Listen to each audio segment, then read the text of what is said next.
trying to give it a second because it always seems to have a little break at the beginning where it doesn't catch what I'm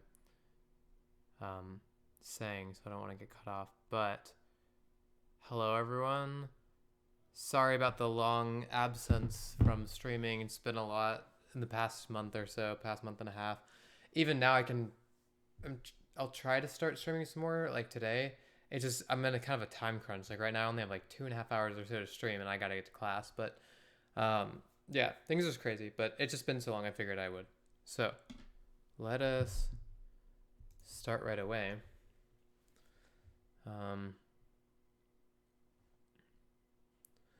I know that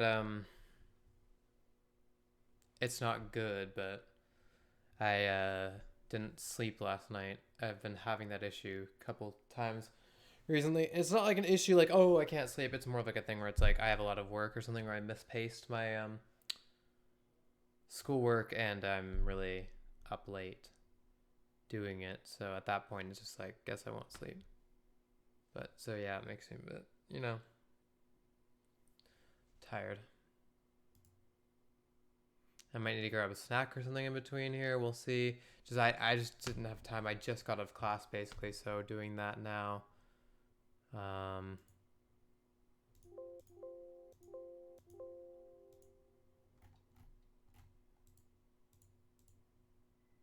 am I doing here? Yes, running. Yes, everything is running. So we should be good to go. And so I've been talking to my friends about some kind of 3DS emulator, and I can't remember the name of it that they gave me, but what I'm gonna do is I'm going to trying to look into that. I want to finish this episode of the game first before we go on to that, but that should reduce the lag and just make everything easier, just generally. So that would be very nice.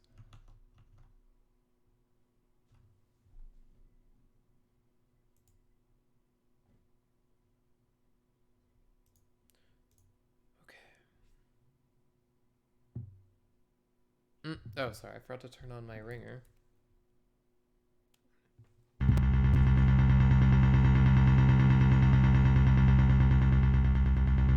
Oh god, it's loud.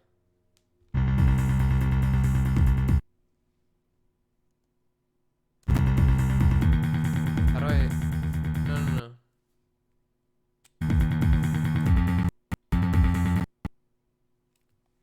Hold on, sorry. I'm trying to fix this.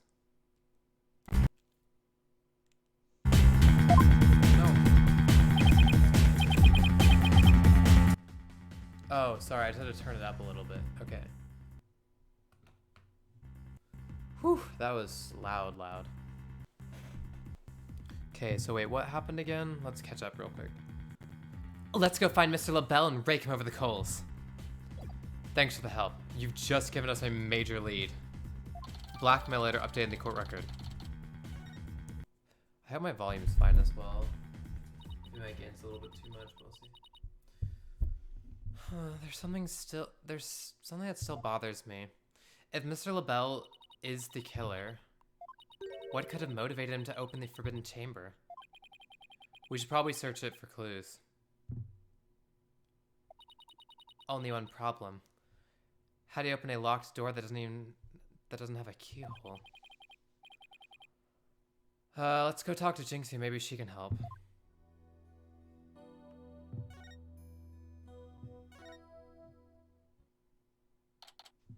Hello, God's boobies. Thank you for letting me know. Is my voice volume good too? Like everything, like not only voice but and video game. April 18th, Ninetales Vale, Yokai Lane. Hey, isn't that...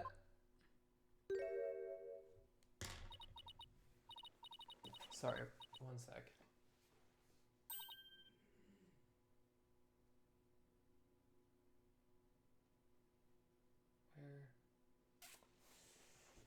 Ah, right here. Okay, great.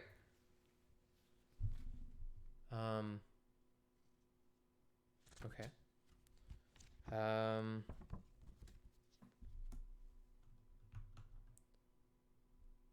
built up.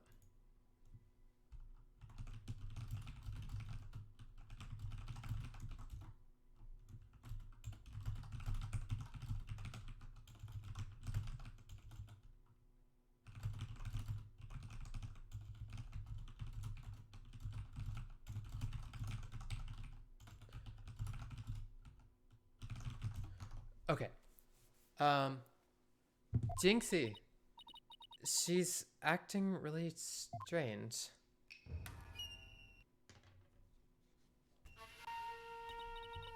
Hey, Jess. Oh, gosh. Sorry, I'm missing something. Oh, no. You shall pay, or you shall pay dearly, all of you. Jinxie, are you alright? Sorry about that. What the? Oh, is that you, Mr. Demon Lawyer? Glad to have you both here.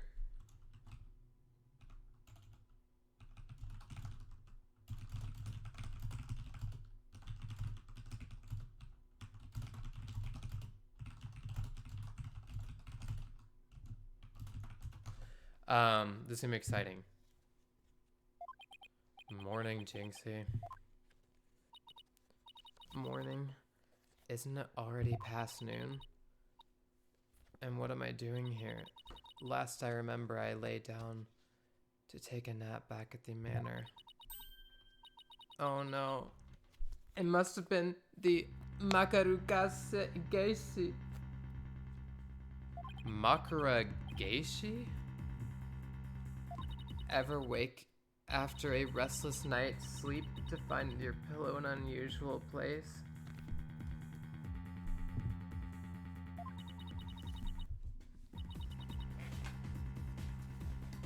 Or that you've been sleeping on the floor or in the hallway? Well, it's that yokai's fault. The Makara Geishi preys on people while they're asleep. It sounds like you just need to be tucked in a really tight, or maybe a snug sleeping bag or something. I don't know. Jinxie, how come you don't have any charms on your forehead? I don't. Oh, they must have fallen off. How are your guys' days going? Both Gods, Boobies, and Strainwreck. How are you guys doing?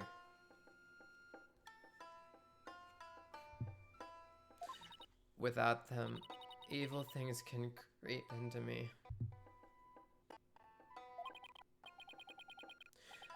I'd say we had a more than adequate demonstration of that just now.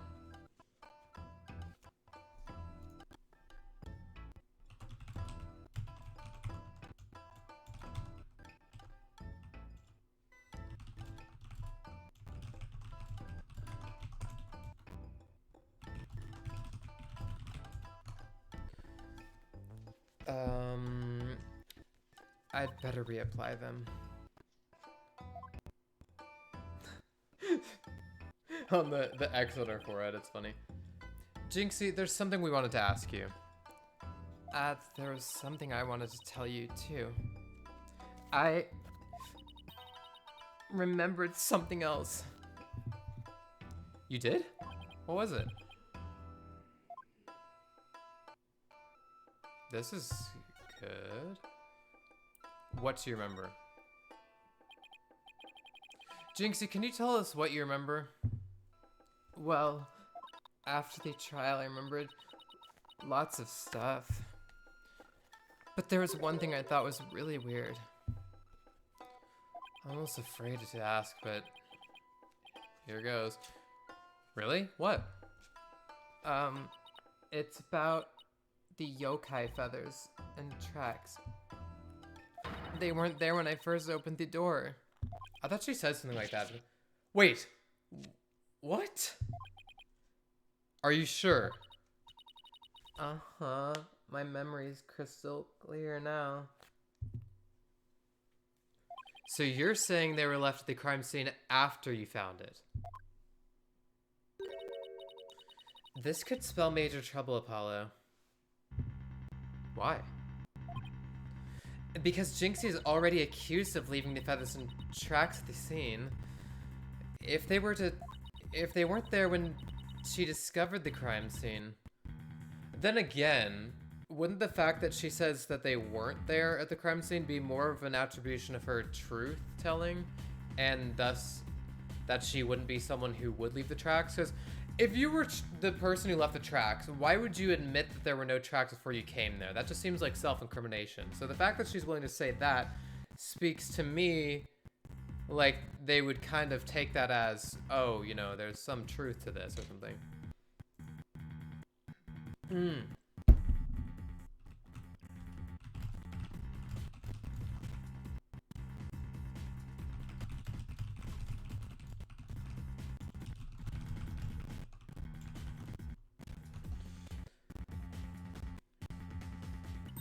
If they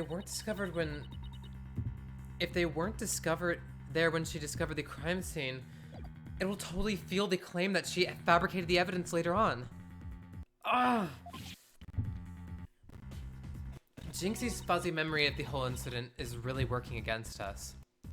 The prosecution will probably say she doesn't remember painting the evidence. Or planting the evidence. Oh, whoops. Sorry. I'm so glad there's this, like, timeline feature of the script, because I do this all the time in these games. I'll miss a line or something, so it's really nice to be able to go back and see them. The prosecution will probably say she doesn't remember planting the evidence. Good luck rebutting that. I know, right? Isn't it super awesome to be a main character? Especially one as badass, or, you know, whatever you want to say. Family friendly or not. She's pretty sweet. I love her widget too. Like, how it, like, changes emotions with her. It's super cool. Oh man, this is not good. I sure hope she didn't plant the evidence while she was sleepwalking or something. We still need Apollo. We still need a couple main characters, actually. We still need a Phoenix. We still need an Apollo. We still need a Mia. We still need a Maya. We still need a Kay. There's so many characters that we can still fill. Speaking of which, I need to add Caitlin and Nick to this server, because for some reason, either I sent them a link and we didn't get it worked out or something, or I just need to resend it. The Forbidden Chamber. Jinxie, you wouldn't happen to know how to open the Forbidden Chamber, would you? That door doesn't even have a keyhole. Well, it's supposed to have a secret mechanism. They say you have to figure it out before the keyhole will appear. A secret mechanism? Really? Uh-huh. It's hidden in the box chamber. Gosh, I need a haircut really badly. I'm gonna get it, like, really cut short, maybe tomorrow, because it's getting really annoying now. I don't think I've had a haircut since, like, last April, and I usually never have my hair this long. It's usually not long enough to fall down. It will usually always be, like... It's usually always like this. Or, it's like... it's hard to shape right now, but it's hard when they get long. But only Alderman QB knew what it was and how it worked. The Alderman of Ninetails Vale sure loved his secrets. Apollo, let's go see if we can find that secret mechanism. Whoa, slow down. There's something else I need to ask you about. Chill. Jinxie, is there only one key to the Forbidden Chamber?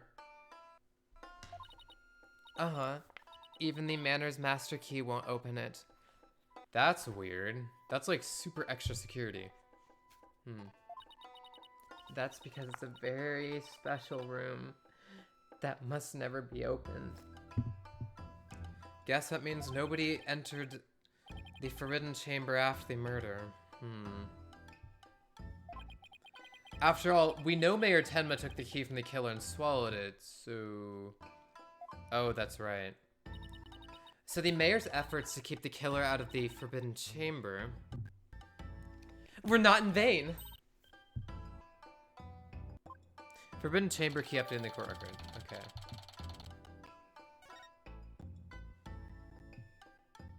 Hold on, I wanted to see something. Is there... Never mind. I don't think we can... We need to show her the blackmail letter, because what the heck is going on with that? So just to kind of refresh on what happened last time is we have a blackmail letter written by the guy with like the flower on his thing and like the like. Let me pull up his profile actually. Right here. He wrote a blackmail letter to the defendant, our client. Something about opening the opening Tenma Town or something. So very interesting. Oh wait, no, he didn't write it. It just says it's highlighted that it was LaBelle who took it from the mayor's briefcase. Which, why would he do that? You know, like, seems kind of odd. But in any event, it was written to this girl's father, so we're gonna check what's going on with that. What's this? A Sukumogami?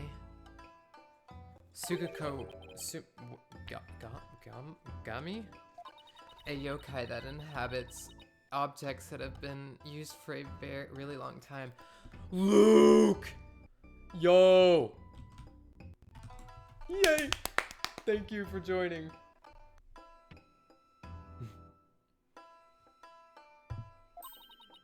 I hope you enjoy while you stay. I'll try to make it as enjoyable as possible. The red demon and a Sukumogami. What a strange combination. Is everything to her some supernatural phenomenon? Probably, yeah. Probably. Okay, what's also nice with this game is there's a checklist, so we can see what we're actually kind of supposed to be doing here as well. Show blackmail letter to LaBelle. Show fox and demon statue to Jinxie. Okay, I didn't remember that, so thankfully we have that, because this would have been the stage in the previous games where you get stuck on evidence. Here. Alderman Cuby made that statue. It's a token of goodwill. I think it was meant to be for Ninetails Vale in Tenma Town. A token of goodwill? But the two yokai are fighting. Yeah, and there's kind of blood on it, but that's circumstantial, I guess. Fighting? Oh, I see what you mean. The cup portion is missing. This statue. Sorry about the lag, by the way, Luke, because I don't think you've seen this stream yet, at least with this game. It's a bit laggy, mostly because of the software I use to stream my phone to the PC. I'm going to try to work with Caitlin and Nick to figure out an alternative, but I want to finish this episode before we do so, so we have a good, like, point in between. Originally depicted the two yokai holding up a cup in celebration. But it sure doesn't look that way now, does it?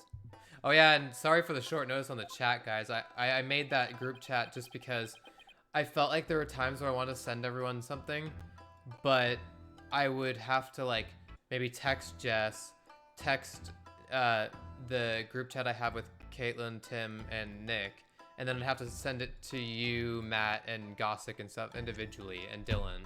So...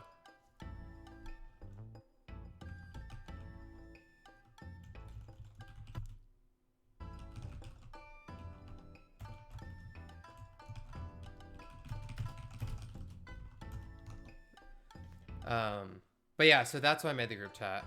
And I was originally going to name it, Americanada or something, or Canica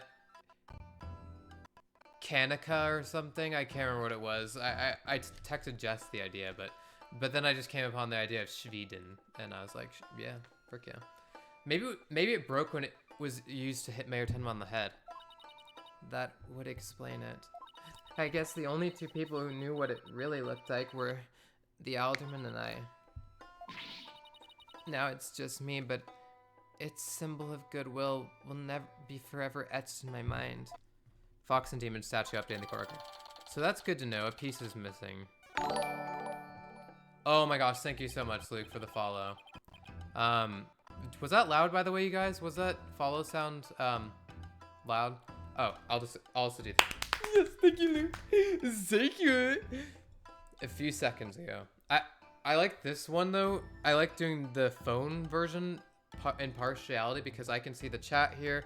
I can see new follows, and I can see my scenes and stuff, so I don't actually have to have the software open on my computer to see it, but yeah, anyway. That is rumbling. So, is there anything else we should know about Jinxie?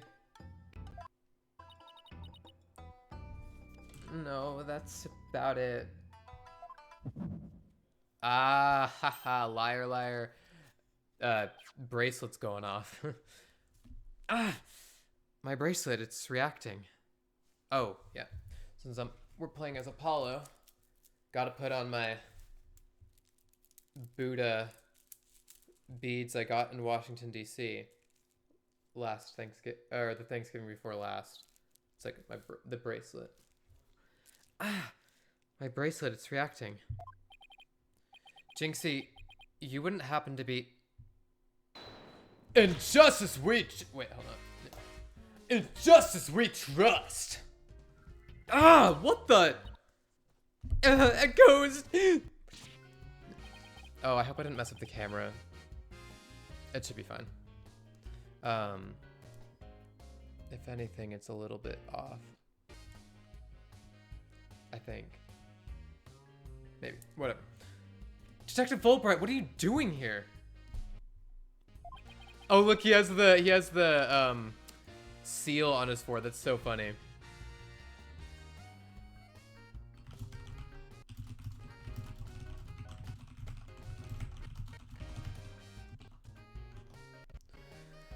I've business with this young lady, if you must know. Prosecutor Blackwell has asked me to question her. Question me? Sorry, not interested. Are you here to ask about that whole yokai affair? That's right. Specifically, we want to ask... I can't tell you that, now can I? Oh, come on, please. We're partners in justice, right? No. Prosecutor Blackwell specifically told me my questions were of the utmost justice.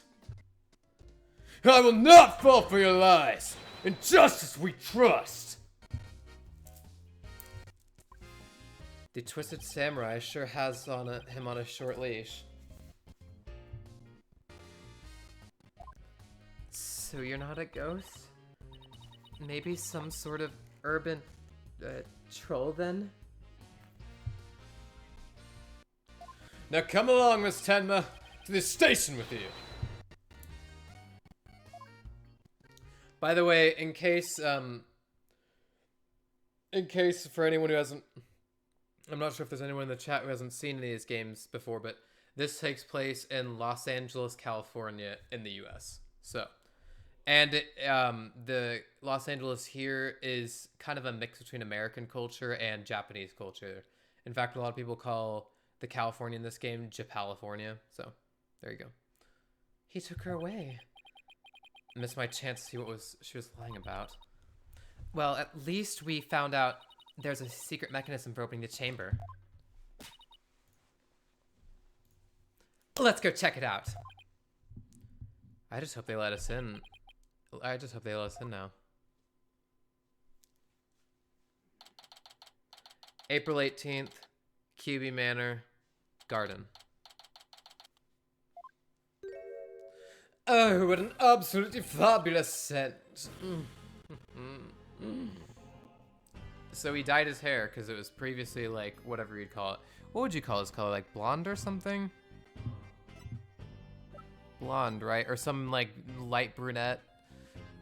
I would probably say blonde, maybe? Maybe like a caramel or caramel, whatever. I'm so glad I had these carnations imported from England. Nothing but the finest will do. Perhaps I should place one aside for our dearly departed alderman. Hey, it's Mr. LaBelle. Apollo, ask him about you-know-what.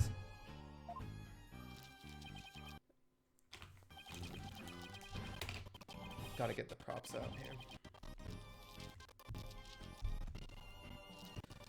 Oh yeah, before we search the Fox Chamber, we should ask about the blackmail letter. Why, if it isn't the mayor's little lawyers? What do you want with me? Oh, there's something we wanted to ask.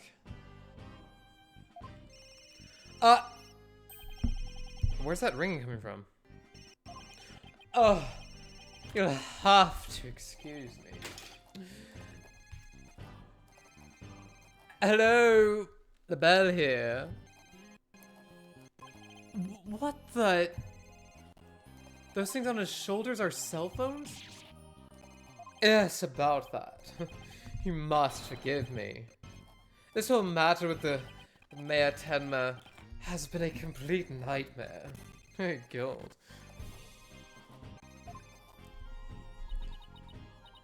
Where do you buy clothes like that? Oh. Goodness gracious.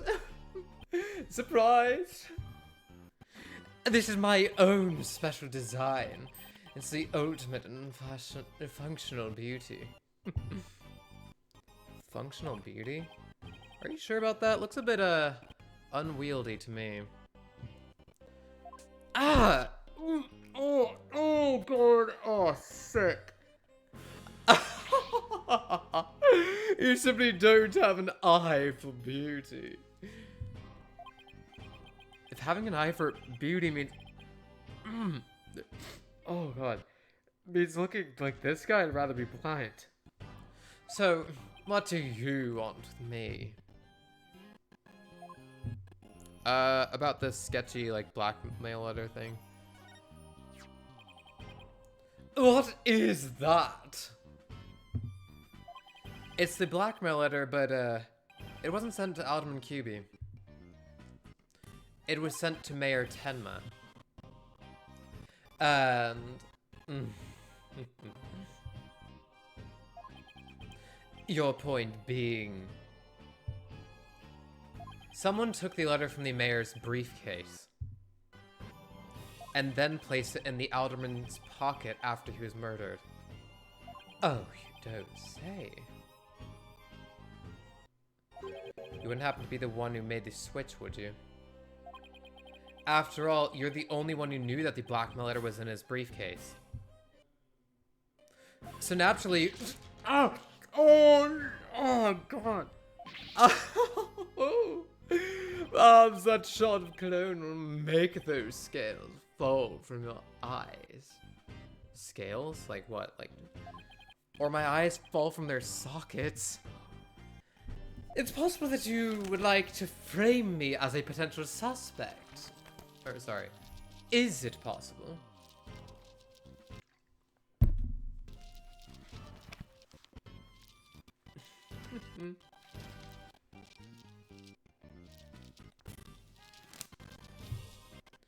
What would make you raise such an outrageous allegation in the first place? Oh, well... My only crime is being born as beautiful as you see here. In other words, you have nothing. Now, let me show you what to do with this garbage. You can't destroy evidence like that.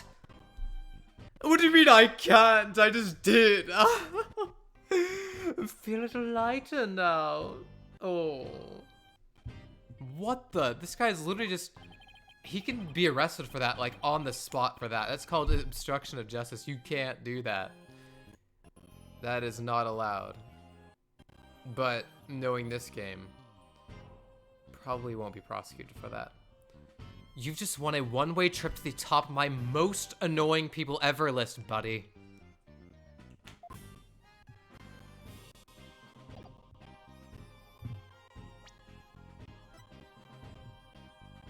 Did you see Tenmataro? Yeah, arrest him, exactly. Like, come on. You can't just destroy crucial evidence.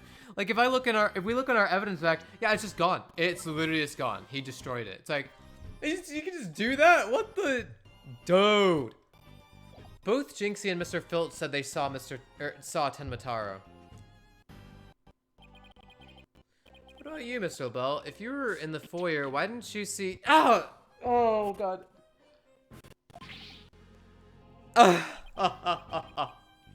Very well, I admit it. That's right. I, Florent Lebel, saw the demon Tenmatado.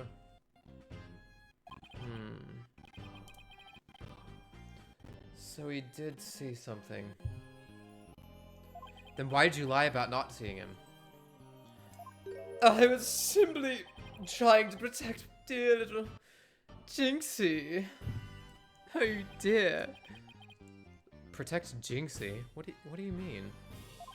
Why, don't tell me you haven't heard of that strange little habit of hers. Which one are we talking about? The one where she wanders around making mischief without knowing what she's doing. Rumor has it she's possessed by Tenmatado. That one's new to me. Ah! There you have it. Anytime you hear about a Tenmatado sighting, little Jinxie should be your prime suspect. Tell us more about that rumor. There we go, Athena, nice. Rumor about Jinxie. So what was that rumor about Jinxie? They say she's possessed. Not all the time, of course. It hits suddenly. Then, when she starts wandering around doing strange things.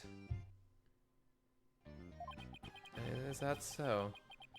Although, come to think of it. Well, I'm gonna take my hoodie off real quick.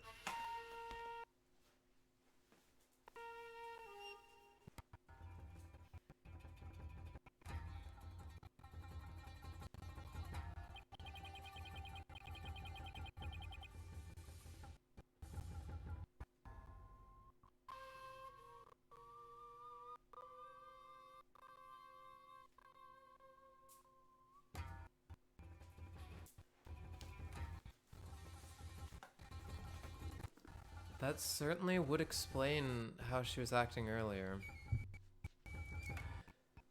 Once she even put on a Tenmatado costume and wandered around the woods at night. She did?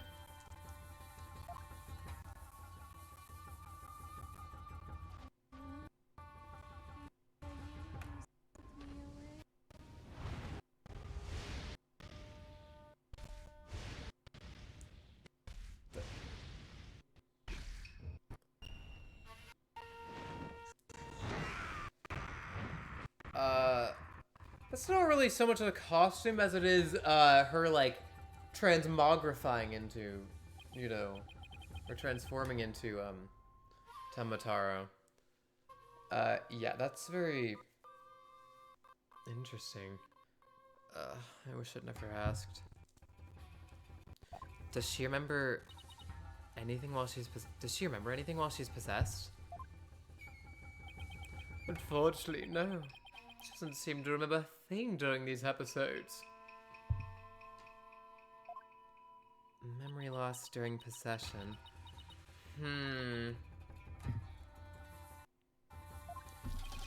Come to think of it, her memory of the murder scene was quite fuzzy. I suppose that too is caused by her possession. Oh, is he trying to say that she was the Tenmataro that left the scene? Ah, then maybe... So you do understand. That whole yokai business was entirely of her own making.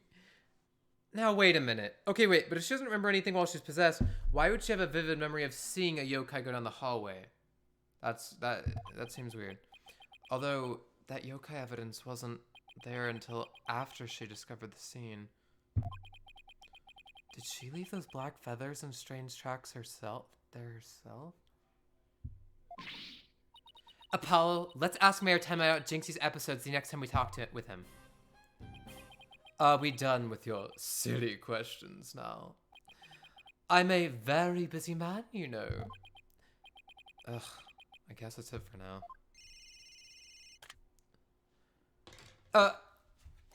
Hold on. Hello, LaBelle speaking. Really? You wish to carry my new product at your store? Oh, but I'm afraid it's my own private brand. It's not available to the public. Why would you have a brand that, like, product that's not available to be sold in public stores? Hold on. What? That I shouldn't advertise it on TV? But I don't understand. As the embodiment of beauty, it is my duty to announce my good looks to the world. Thank God, obviously. Stop the bus, I'm getting off.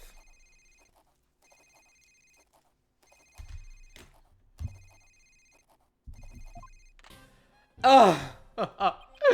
Everyone wants my exclusive Je suis le belle brand product. It's a crown jewel of my collection, born of my long, relentless pursuit of beauty. But now that it's become so popular, it's been an absolute nightmare. You don't say. Well, they can't have it. It's just for me. It's not meant for you peasants. Peasants? This is my latest product. I'm calling it Couleur me le Belle. A dazzling hair color that you can wash out with just water. Guess that means you can't sweat or go out in the rain. I have 7 colors in all. You can find more on my commercials and magazine ads. What's the point of, like, researching through these ads if you can't even buy them? Like, what? Yet it's still not available to the public? Great sales strategy there. Genius. Come to think of it, Mr. LaBelle, your hair color's changed since the last time we met. The lady has quite the discerning eye. Here's a little sample. Consider it a gift for one who truly appreciates beauty. Oh, Apollo, what should I do? Better take it before you get a face full of cologne. Good point. Wow, thanks, Mr. LaBelle. Couleur me labelle, add to the added to the court record. So it looks like that's gonna be a useful clue of some sort. Okay, let's head over to the Fox Chamber. We've still got to find the secret mechanism for opening the Forbidden Chamber.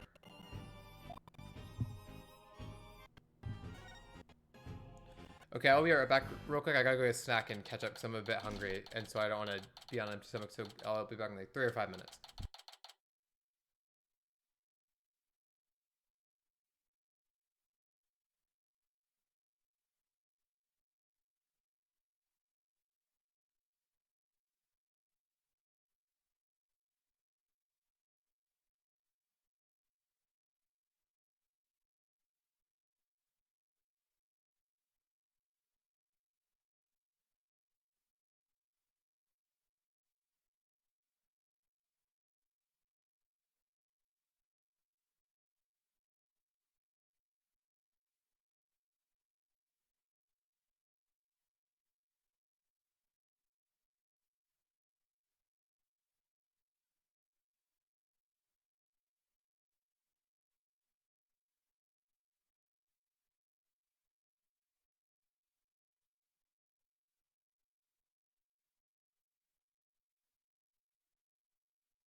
Okay, I'm back. By the way, Jess, would you mind? Oh wait, no, I can do it. Actually, I'll message them real quick. I was making sure that I told peeps that I was live. Oh no, I said that in the Snapchat group chat, of course. Okay. Got me some toast. So, time to begin. April 18th, QB Manor, Fox Chamber. Okay, let's find that secret mechanism for opening the the Forbidden Chamber. Oh, this is so exciting. I can't wait to see how it works. But do you really think the killer entered the Forbidden Chamber? We'll just have to open it to find out. We should also see if there was anywhere the killer could have hidden this room. Okay, let's get started. Apparate, Apala, apparate. I don't know if that's actually how you say it, but I'm guessing.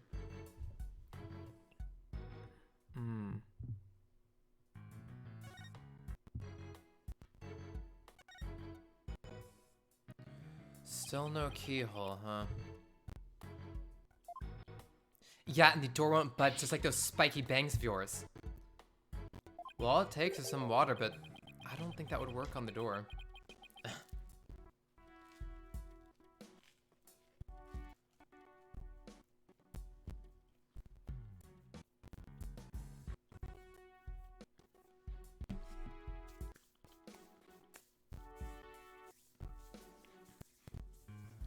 Yeah, that was pretty sad. Yeesh. Oh, I know. I'll break it down with a body slam. I seriously doubt you could do that. How do you even know? How do you know if I haven't even tried? No, wait, don't. As much as you hate losing, Athena, I think the door would win this match. That's funny. Athena's ready to duke it out with the door. And duke it out with Apollo, apparently. Yeesh. There's a carving of the nine-tailed fox over the door, and statues of him are on either side.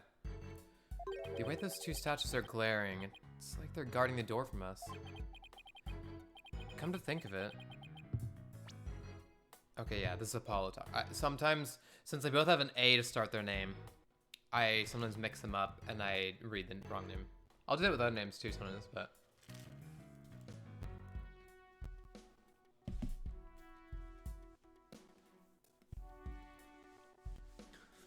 Come to think of it, there are two foxes on the folding screen as well.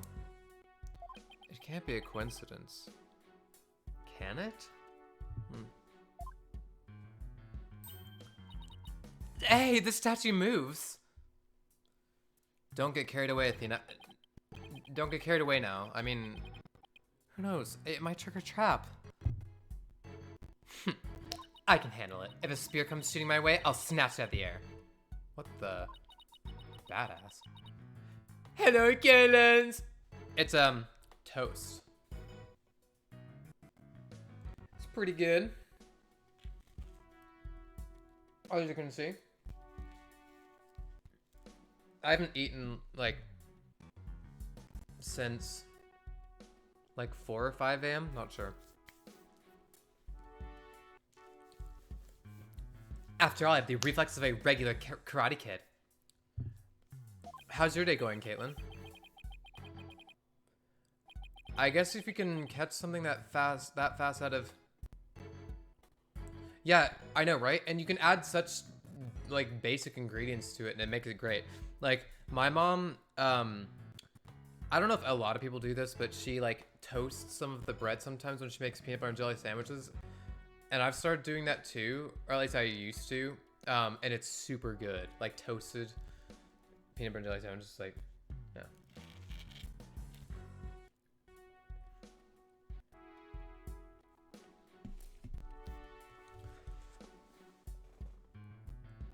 Oh, totally fair.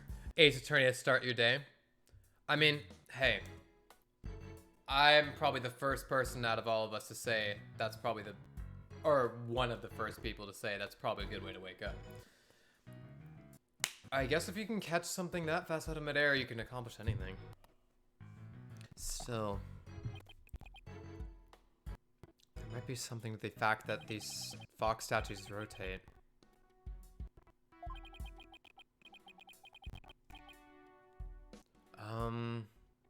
Oh jeez. The best. I don't remember brands. I'd have to look them up, but it's like not Smuckleberry,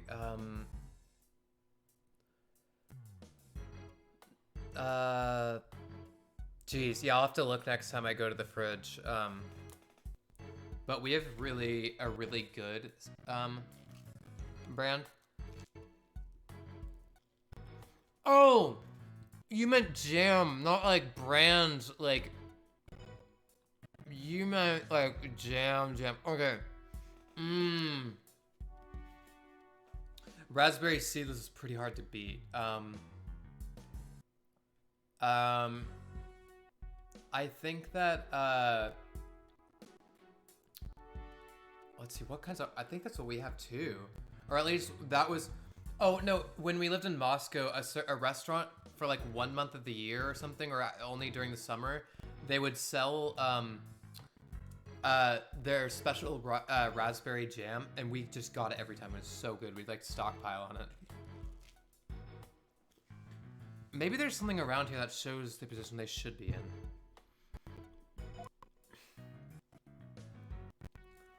Gosh. Like this folding screen that we talked about. Two foxes standing back to back are depicted on this elegant folding screen. Well, I guess we know how to face them. For real. It reminds me, have you guys ever seen Johnny Test? It's a funny show.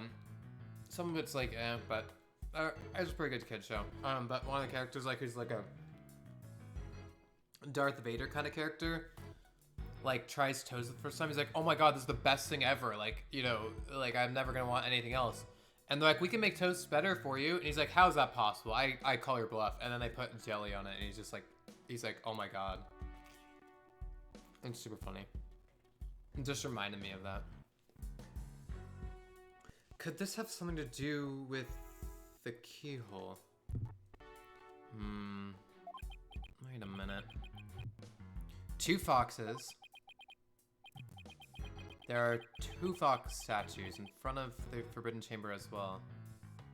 Yeah, literally, yeah, exactly. Because they come, that's right, now that I think about it, made me remember, they come from like a broccoli planet that they only ate broccoli and like spinach and stuff.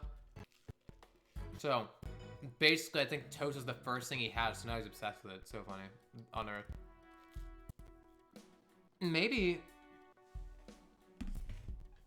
the keyhole up here if we do something to this folding screen.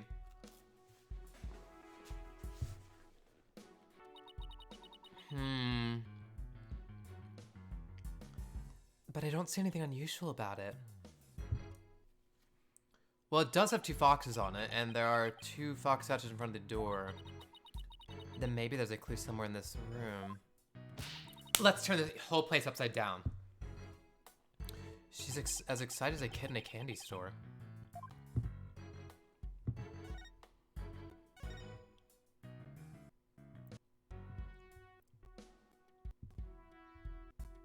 Can we not?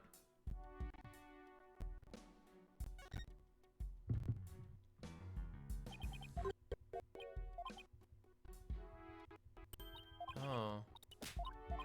So we need to find some other clue then. I guess.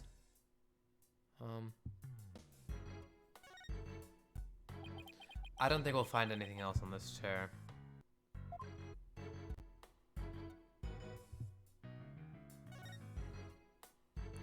Maybe the killer hid under this table.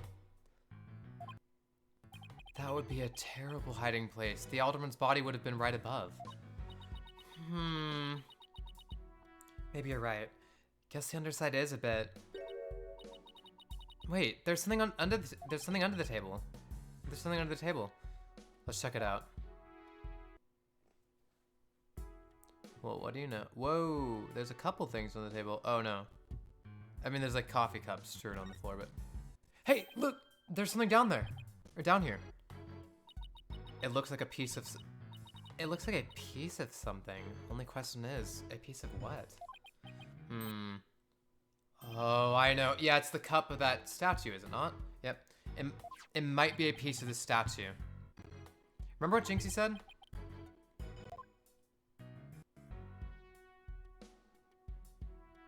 The statue originally depicted two yokai holding up a cup. It was a symbol of goodwill. So this piece broke off and rolled under the table? Table? Fox and demon statue updated in the court record.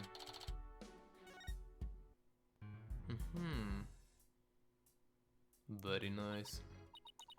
Well, I can't think of anywhere else to look. You find anything, Apollo?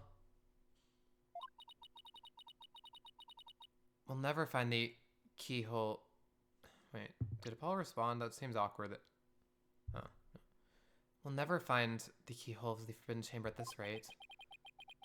There's something about that folding screen. You know how those fox statues in front of the Forbidden Chamber move? That screen might also be a clue as to how we're supposed to position them or something. Hey, I bet you're right. Let's go over that screen with a fine-tooth comb.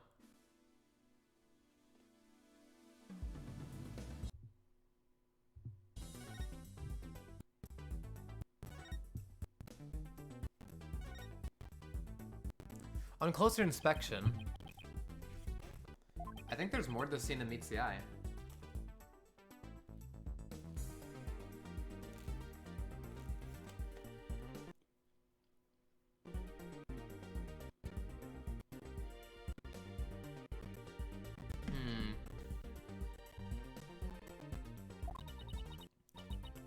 Let's check every last inch of it. Slide the screen to rotate the folding screen. I can also tap on something of interest to inspect it further. You can also zoom in and out to get a better look. Now let's check every last inch of it. What the? Nothing particularly interesting here. I meant this thing right here. What's this? Looks like a keyhole or something.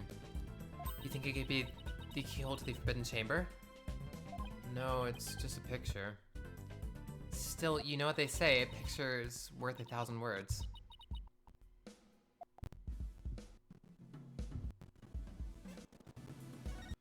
It's a picture of a key. That shape looks awfully familiar, like the Forbidden Chamber key. Oh, I know. It's shaped like the Forbidden Chamber's key.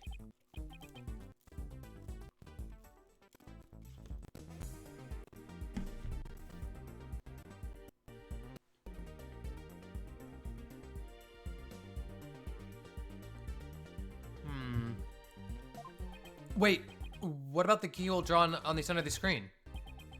You think the two are related? A key and a keyhole? Ooh, I just got an idea. That's pretty ingenious though, pretty brilliant if you ask me. Having that on the back of the folding screen to like have a secret message. If we fold the screen up just right, the key and keyhole should overlap. Hey, I think you're right. Let's give it a try.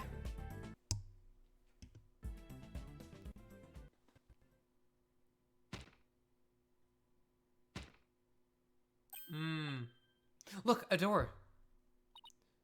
Yeah, and it's open too. The two foxes are now facing each other, so... Hey, what if we made those fox statues face each other? I guess we'll find out. Apollo, let's go check out the two statues. Okay, I'll move the two statues so they face each other, just like on the screen. Dun-dun-dun-dun-dun.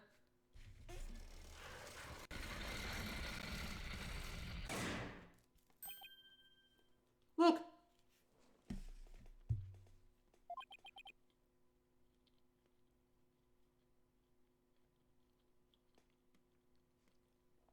A lock appeared. Now we can use that key. Okay, here goes nothing.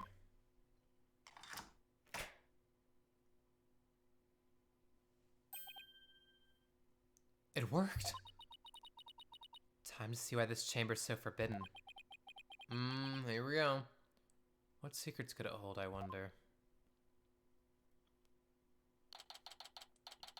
April 18th, QB Manor. Forbidden Chamber. Oh yeah, I think this is April 18th, 2027. That's the date this game is set in right now. Or at least this moment. Matt! Oh my goodness. Matt. Hello. Please enjoy yourself. Although, as like with Caitlin and Nick, I don't want to take you away from your work if you have any, but I would love to have you here as long as possible. So I hope you enjoy. April 18th, QB Manor, Forbidden Chamber.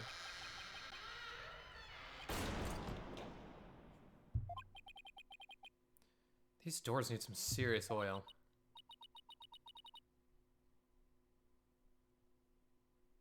Okay, good. Yeah, dude, I have a problem with that. I have a problem taking myself back, to be honest. I mean, class, it's pretty easy, because it's like, yeah, I have to be somewhere at a certain time, but deadlines and stuff sometimes slip away from me. Ah! Oh, it was like nails on a chalkboard. Oh, right. Forgot about those super good ears of yours. Yikes, that must have hurt her really bad. Look, more feathers.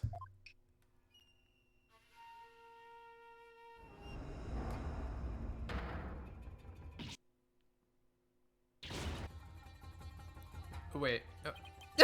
What the freak is that? What the heck is that? Is that a Tamataro statue? But there's something odd about it. Ugh. All I know is I don't like it, but I can't explain why. You okay, Athena? You look kind of pale. You're not scared, are you? What? Of this thing? Don't make me laugh. Really? Hey, look! What is it? Oh, I honestly thought Apollo was trying to scare her again or something as a prank. Over there on the left, there's a bunch of staffs on that rack. They kind of look like the staff we saw earlier. You mean the one Jinxie saw? It said she saw Taro carrying? Taro carrying? Yeah, I bet our Tenma Taro impersonator really did come in here at some point. Well, what are we waiting for? Let's search the place.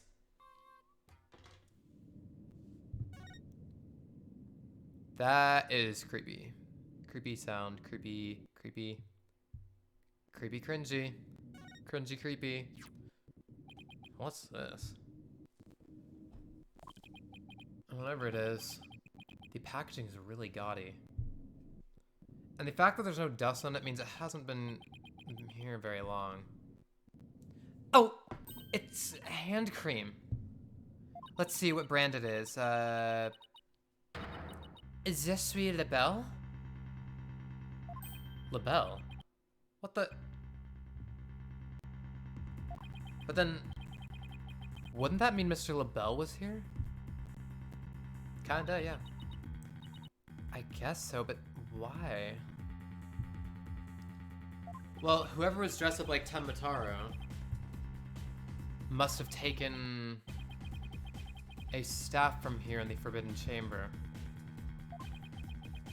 Yep, we are literally solving crimes right here, Matt.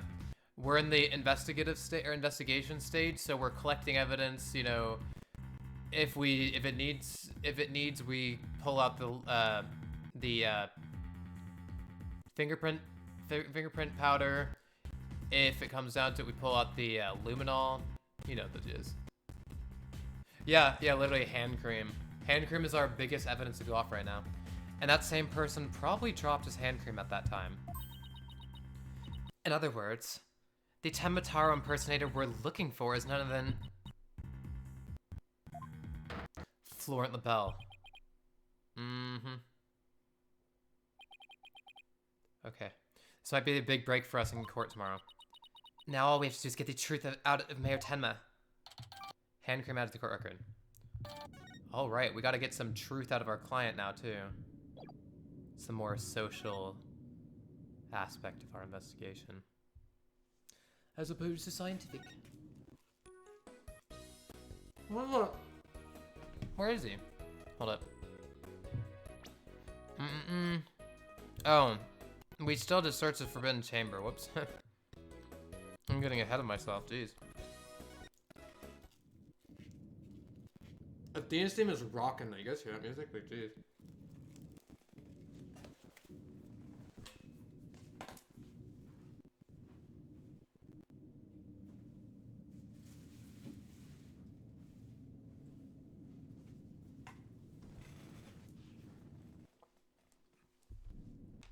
Okay. Well, one of these staffs being gone is kind of indicative of something. Or the stone lantern, sure. A stone lantern, Like those Japanese gardens, or garden lamps? Where's the switch? Lamps like these are lit by fire, not electricity, so there is no switch. Oh, here it is. What? It was hidden out of sight. I see Tenmataro's cell has been outfitted with all the amenities a yokai could want. Oh yeah, what's that scroll? Weren't we talking about that? Woo, that's one big statue. Must be something like 15 feet tall. And look, this Tenmataro has a staff. The Tenmataro on this scroll didn't have one. I wonder why. I feel like this could be significant. But why? Let's take a closer look. First, to go around this table here. Yada yada yada. Ah, Apollo, are you sure that's such a good idea? Are you sure that's a good idea? Hey, it looks like there's some sort of compartment in the base of the statue. Don't open it! Who knows what might be in there?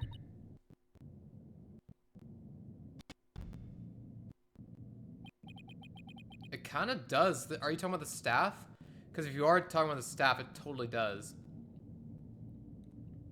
It faux shows he does. I totally agree. I never noted that before, actually, but you're totally right, it does. It's just a big empty compartment. All the dust and... oh, gross. Cobwebs. I'd say it hasn't been opened in a really long time. That's enough, Apollo. Let's set it in... Wait. There is something in here. Looks like some figure, but it's so dusty I can't tell what it's supposed to be. Wonder what it's doing here. Forbidden Chamber, figure added to the court record. Okay, that's interesting. And there's a grave of some kind over here too. Looks like a gravestone or something. It reads, "Here lies Tenmataro, age 80. Cause of death, choked on a chicken bone." Say it ain't so! Besides, that sounds more like an autopsy report than an epitaph, if you ask me.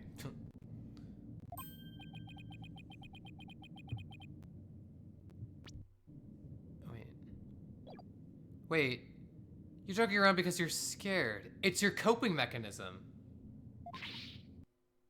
Yeah, yeah, literally. It could happen to us all. And it just happened to fell the great Tenmataro. Jeez. That just proves that none of us are above death. I'm not scared. Freak out Central, right here, baby. Cut it out, Widget! Denial's strong in this one.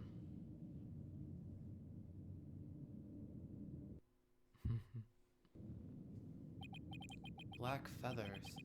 They look exactly like the ones in the Fox Chamber. That means the killer must have been in here at some point. The question is, why?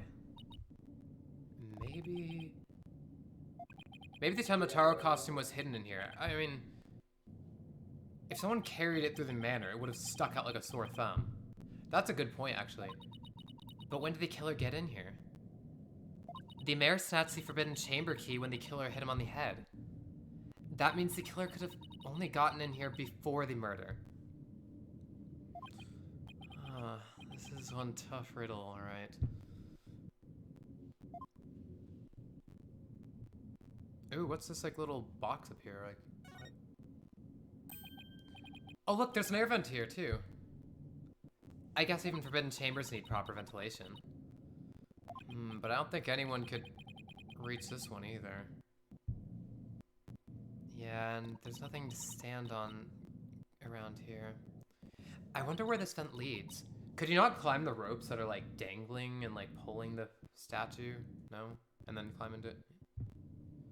Well, the Fox Chamber's vent didn't branch this way, so maybe it doesn't have anything to do with the case after all.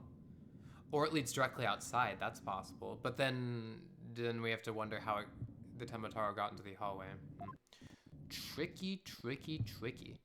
Search forbidden chamber. Okay, so we're still missing something here. What are we missing? Oh, here we go. There's a bunch of stabs here. And it looks like one's missing. The Tamataro Jinxie saw must have taken it. I'd have to agree. These look like the ones Detective Fulbright showed us. Why do you think there are so many here? Maybe they're spares. Tamataro might be, you know, absent-minded or something. But the fact that he has this spare stabs handy, well, it says that he's aware of his faults and is trying to deal with them.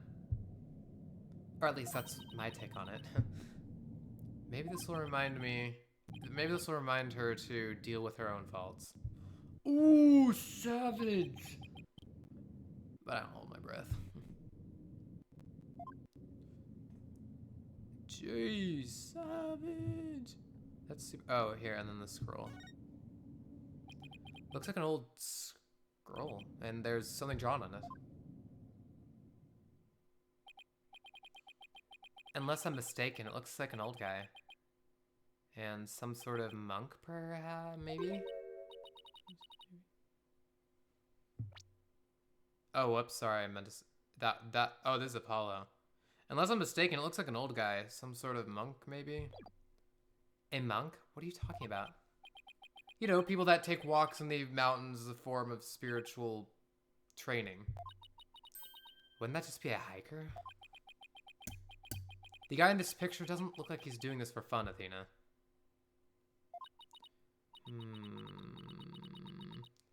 Oh, look, there's some yellow thing strapped to his back.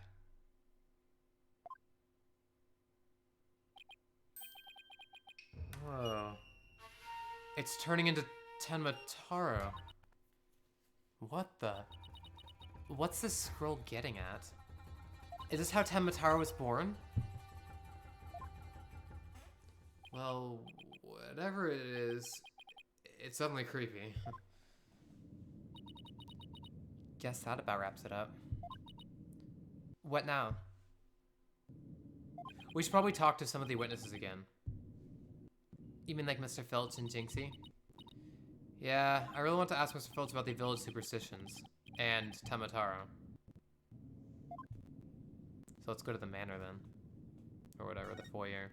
The foyer, I think, as it said in French, maybe.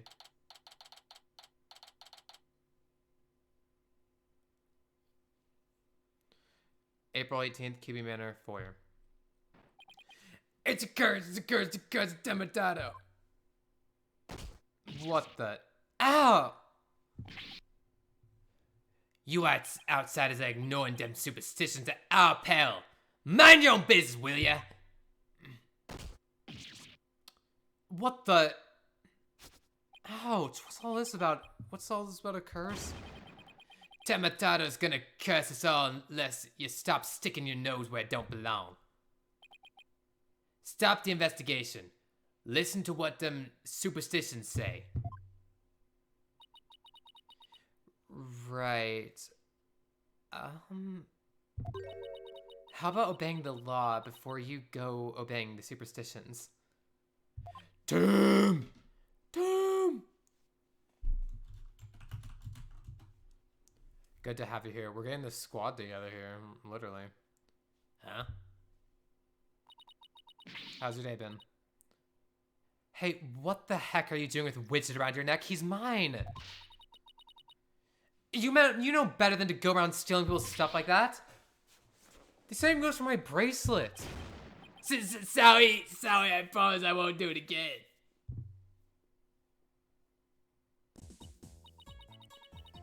You almost kidnapped my sweet little Widget. The big jerk. I'm sorry. I guess you can't teach an old raccoon dog new tricks. As long as we have him here, I guess we should start. Or we should ask him about what happened. Stealing. I can't believe you did that! It's one thing to steal a pair of shoes, but to steal Widget. Grr. Yipes! Mercy! I can't seem to control myself. It's that thieving blood running my veins. I know. Yeah, and especially when he's like this, and he's like, dude. So he smiles at you. It's like, what the? Whoa, in chat heat going on. Got him. I can't seem to control myself. It's that thieving blood running my veins. Thieving blood? What's that supposed to mean? Glad you asked. The infamous bandit Azuki Kozo was my grandpappy. Take a gander at this. What exactly am I looking at? Looks like another one of those yokai to me. It's none other than the Azuki Kozo. Robbed from the rich to give to the poor, he did. Too quick. That shape is reminiscent of something. And leave one of his fingers at the scene of the crime. Oh, figures. Sorry. I think it was figures, right?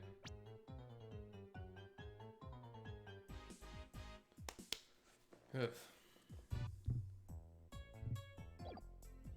What's more, I'm his grandson cause he was my grandpappy.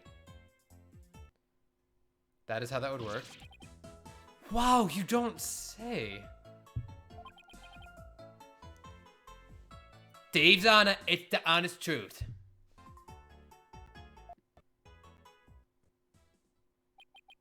Oh my god, Tim. I think I've heard that one before. Ah, the sloshing sound of Azuki beans scrapping together in the dead of night. It's the magical sound of dirty money getting washed clean, forgiven, out to the poor. I'm Azuki Kozo. Washer money, giver outer of wealth, reborn!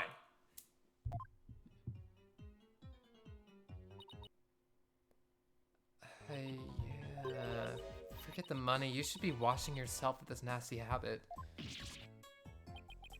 Wait a second. This figure looks familiar. See, that's what I'm saying. Yes, it looks just like that old dusty figure we found in the Forbidden Chamber. Forbidden Chamber figure updated in the core record.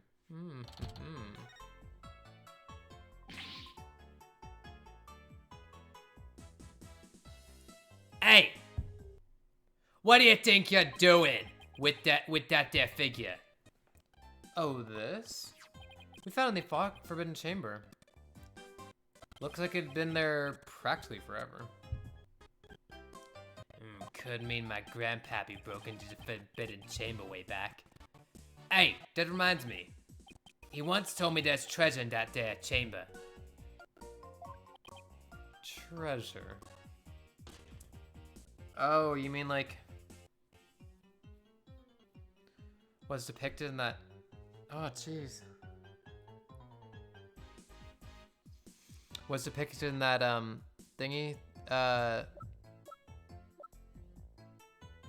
Where is it?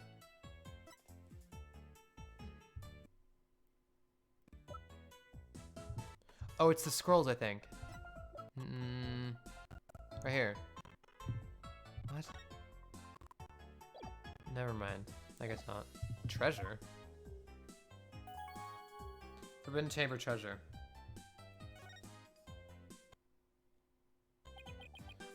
What do you know about the treasure in the Forbidden Chamber? Only that it's the greatest get-rich chance in the universe. Quick chance in the universe. Grandpappy told me all about it. Said there's an amazing treasure in there. There's something amazing in there? Didn't see anything like that, though. Your grandfather didn't by chance already steal it, did he? Seeing how there was one of his figures there, that just might be. That's Grandpappy for you. Bet he washed that treasure up real good before handing it out to the poor. Oh, of course. Because he was so righteous. Tematara sighting.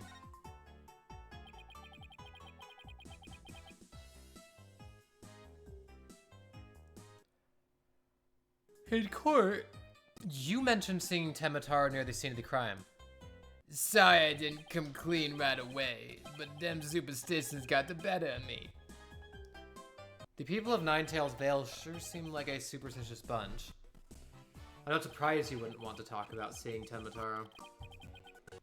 Darn right! Them superstitions scare me out of my wits, I tell ya. I tell you, that's why I'm gonna do exactly what they say from now on. So you plan on staying here in Ninetales Vale?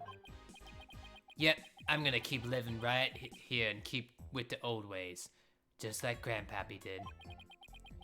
Damn superstitions are like a rulebook to me.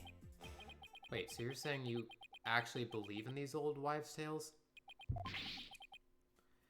Ain't you been listening to a word I said? You're going to do exactly what them superstitions say. Well, I said it's baloney.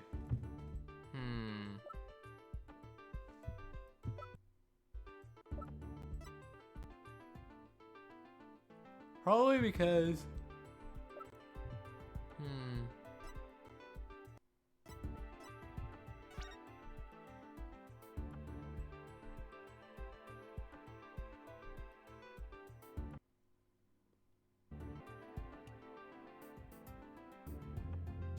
Well, he broke the village superstition of, do not tell us if you see him.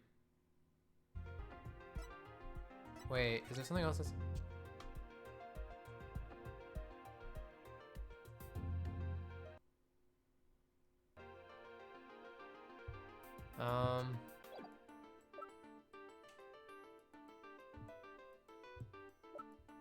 I would guess this village superstition thing. Take that!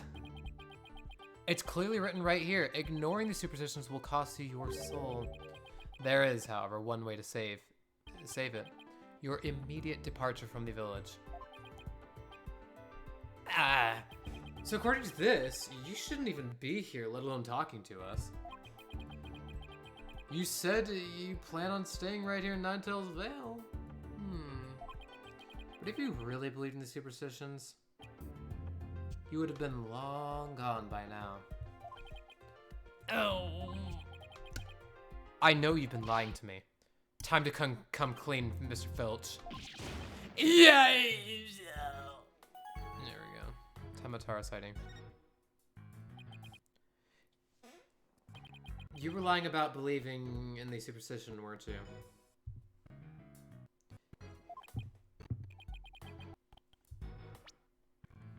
Sorry, but I didn't have no choice.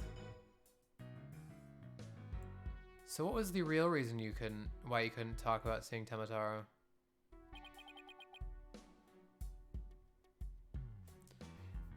It's all that pretty boy's fault, Mr. LaBelle, if you know what I mean. He told me not to say a word about seeing Tamataro. Tato. Said if I did, he'd do to me what damn superstitions said would happen. What the? Okay, remind me again why this LaBelle guy isn't, just arrested. Oh my goodness. So it was Mr. LaBelle who muzzled you. Why did Mr. LaBelle want to scare you into silence? Mr. LaBelle was trying to protect that little maid gal. It was on account of that rumor, the one about her being possessed. That rumor again.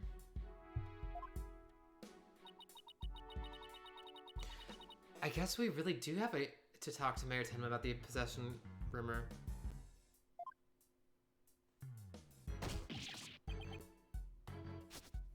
Wait a second, watch it. I didn't see it, sorry. Wait. Village superstition stolen by Phineas Filch. So, sometimes this happens because we won't use the evidence for the rest of the episode. So they take away evidence that we're not going to be using. Which, granted, is helpful. I'll be taking this back now. Kind of like family to me. You could have just asked instead of stealing it. Was that all we wanted to ask Mr. Filch? Yeah, I think that's it.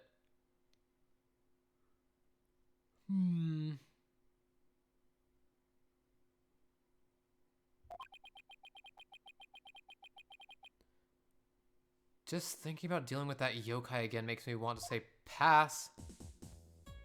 For real.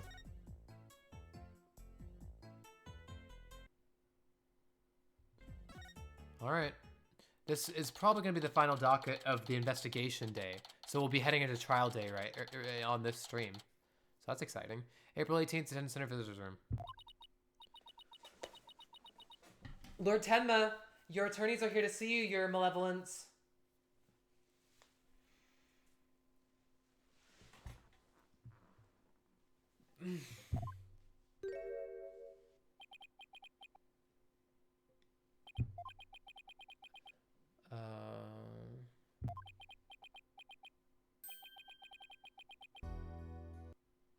Why are you speaking like that? Oh, Mayor Tenma, you've returned. Yes, well, Jinxie came by earlier to apply a new charm to my head. It seems to be suppressingly demon within me. Nice, that's good. Keeping that Tenma Taro out of here. That's a relief. Maybe we'll actually get somewhere this time. So what can I do for you today? We'd like to ask you about the rumor that Jinxie is possessed. She allegedly left the yokai evidence at the scene while under a demon's power. Which really doesn't bode well for our case. At least that's what the prosecution is going to claim at tomorrow's trial.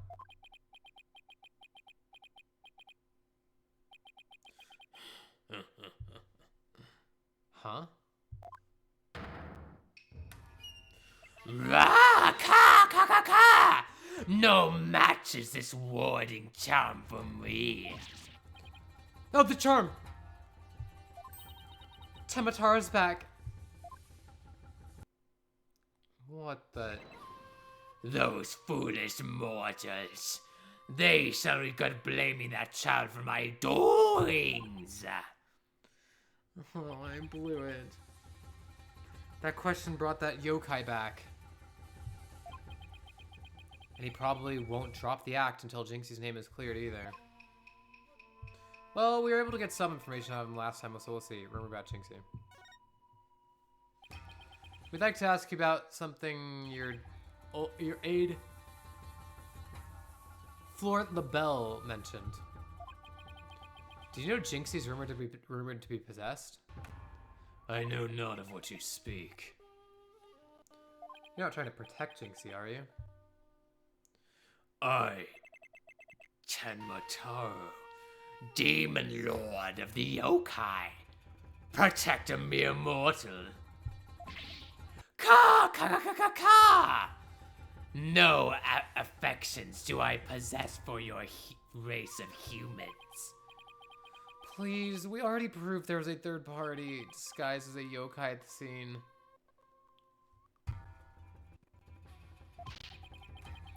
But if you deny that tomorrow, we'll never be able to clear Mayor Tenma's name.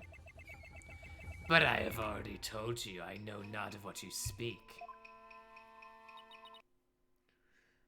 I don't think we'll get anything more out of him. It's all over unless we can somehow prove that Jinxie didn't plant that yokai evidence. Hey, Paul, I think I've got this one. I think I can prove that she didn't do it. Really? Sure. I should be able to use psychology to explain the whole process, the whole possession thing. Knock yourself out then. Wow, Dana's really something. I can really count on her when it counts. Ding! I like that, that's funny. That's nice. The real story. Mayor Tenma, Jinxie isn't possessed. I believe her so-called possession episodes are a form of somnambulism. Somnambulism? You mean sleepwalking? Yes.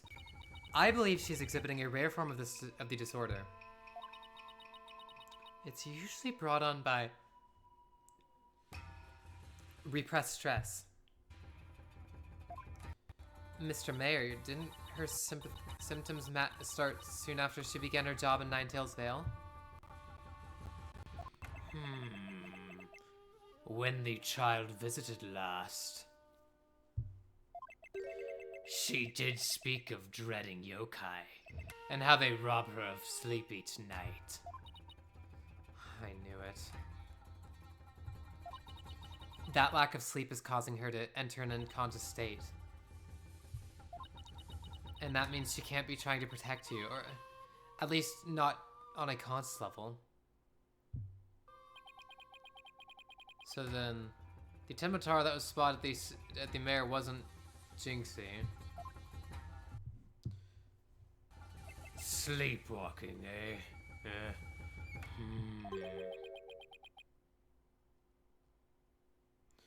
That would indeed explain the matter. Look! Temataro's spirit! It's left the mayor's body. Can you tell us the truth now, Mayor? Mayor Tenma? Very well. It's the least I could do for a superb exorcist such as you.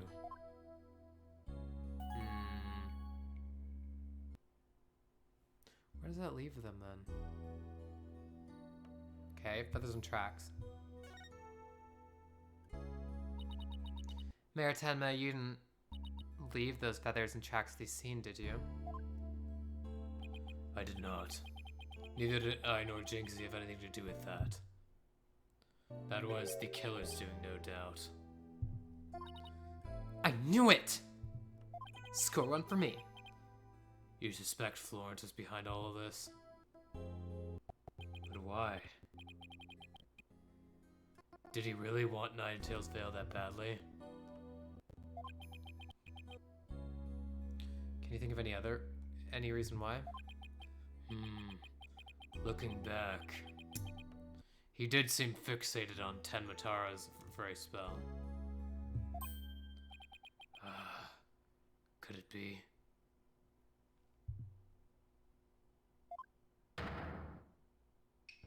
Perhaps he was attempting to release Tenmataro. That's crazy. Are you saying that yokai is real? Whatever the case, Tenmataro brings nothing but pain and misfortune. It's as the superstitions warn. You must not gaze upon him nor free him from his person. But how can people actually believe that? Well, at least we know who's behind the whole Tenmataro thing now. Yeah, and I think we need to have another nice long chat with Mr. LaBelle. Your dinner is ready, Your Malevolence. Ah, an offering to the Demon King. You may place it right there. The kitchen crew poured their heart and soul into making it. Did they now? Souls happen to be the favorite of mine. Just hold the hearts until next time. Ka ka ka ka! Yes, Your Malevolence, I'll remember that. How long is he planning to keep this up? This yokai charade. Well, we've already talked to Mr. Filch and Mayor Tenma. We've already talked to Mr. Filch and Mayor Tenma, so... One sec, I'll be back. I'm gonna grab some candy, see if that will, like, get me some energy, because my eyes are heavy.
Sorry, I just got back. I got some peanut M&Ms, which are my favorite, and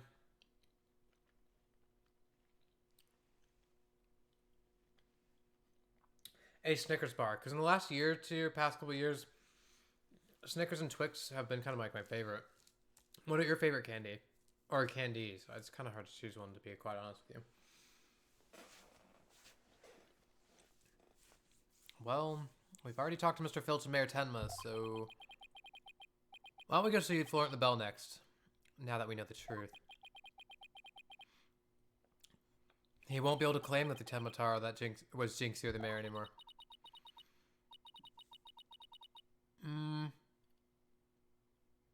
But the real question is, how are we going to get him to admit it was him?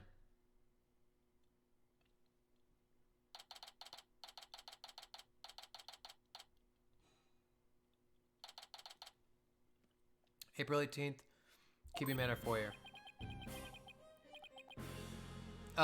Jess, I'm not sure if you hear, what's your favorite candy? Or like candies? Do you have any favorites or like anything that jumps out to you in particular?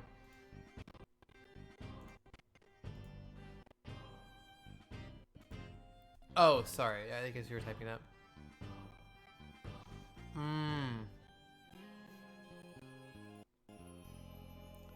Yes. Oh, I've never heard of Bueno.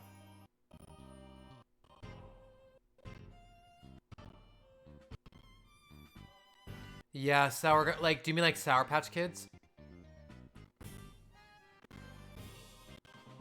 Fuzzy Peaches. Oh, I haven't had those before, but they sound good. I think I've heard of them being kind of good. Okay. Now, let's practice that again, Filchy. From the top.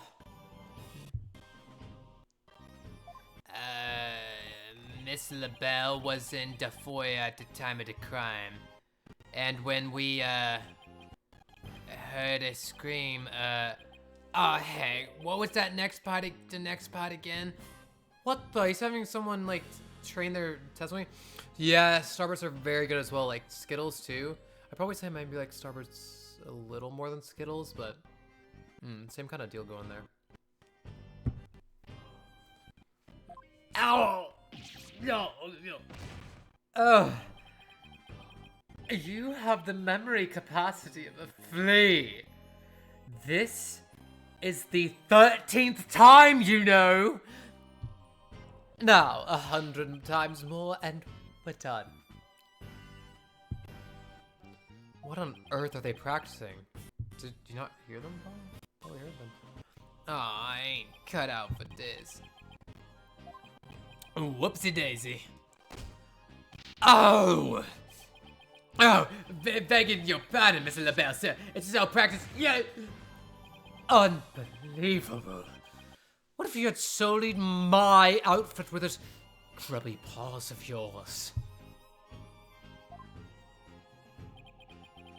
Did Mr. Filch, or did Filch LaBelle's wallet just now? So what do you think they're up to this time, Apollo? Oh, it's you two. Eavesdropping, are we? You peasants are so tacky. Well, what do you want with me?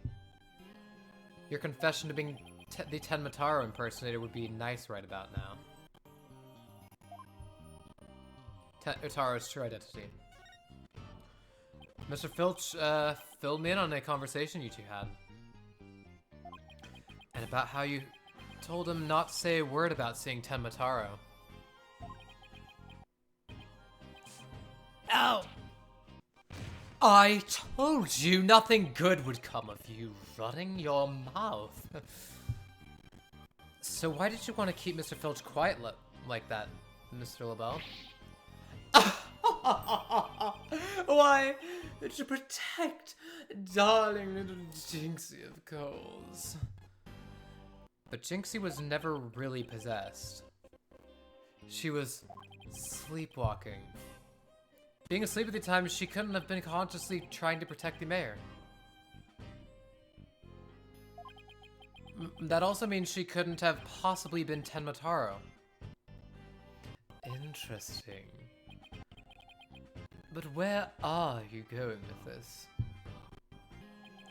Since you ask so politely. I believe you have a different reason for trying to keep Mr. Filch quiet. That reason would be to deflect doubt away from the one who was really Tenmataro. Now this is getting interesting. Are you insinuating that I'm Tenmataro? So sorry to disappoint, but I'm nothing of the sort. That's right. Mr. LaBelle even told me Tenmataro wasn't... Ouch. I said Tenmataro was Jinxie, you fool. Honestly, you have the memory capacity of a flea. Practice it 100 times more. More times.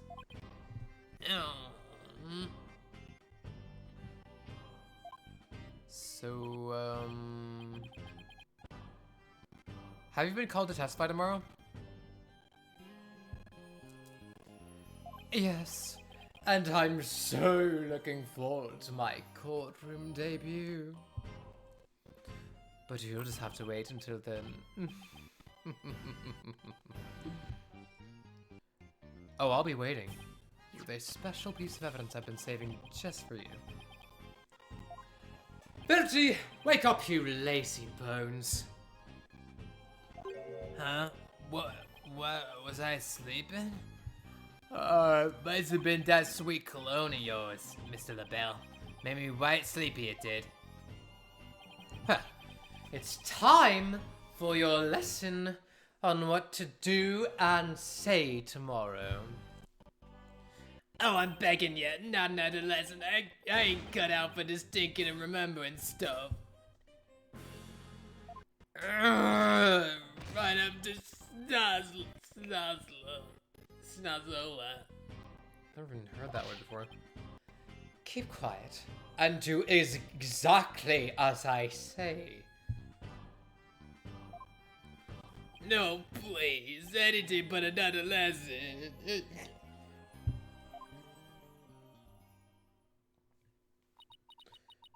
There they go. Missed our chance to get the truth out of him. Yeah, but we'll get the proof we need in court tomorrow, one way or another. All that's left now is that lie Jinxie told. Oh yeah, true. We better go clear that up before tomorrow. You think they're done questioning Jinxie? Or sorry, you think they're done questioning Jinxie? Maybe. Let's see if she's over on Yokai Lane shopping for more charms. April 18th, Nine Tails Vale, Yokai Lane. Accursed nine-tailed fox, the time for selling the score is nigh. My grudge has been festered over time. At last, vengeance will be mine. She must be possessed. Sleepwalking again.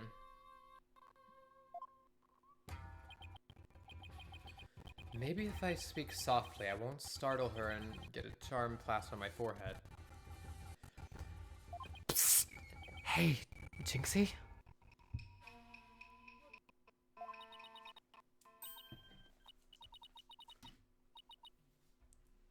Oh, wait, no, oh, whoops.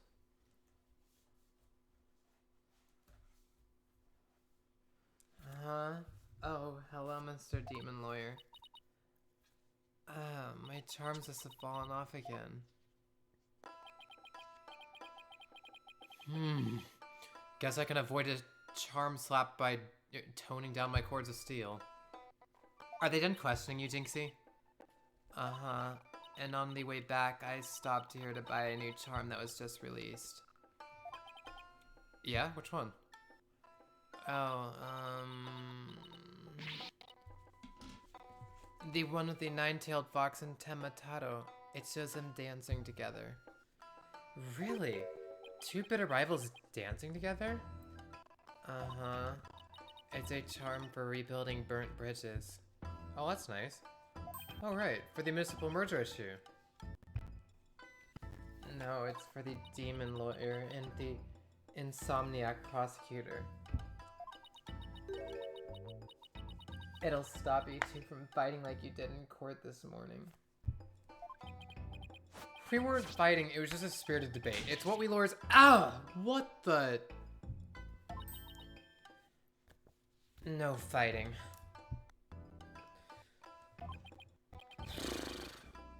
Charm slapped again. Apollo, if you're done playing around, let's find out what she was lying about.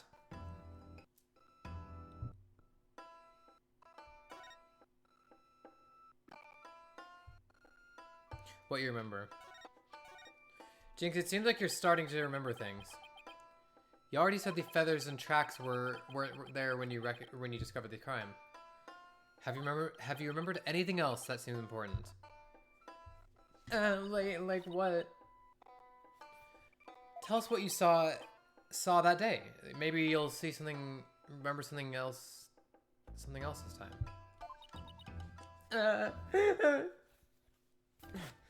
When I opened the door, Papa and Autumn and Kibi were collapsed in the Fox chamber. That's when Papa told me to call an ambulance and the police. That's all he said before he passed out in the chair. I knew it. She's holding something back.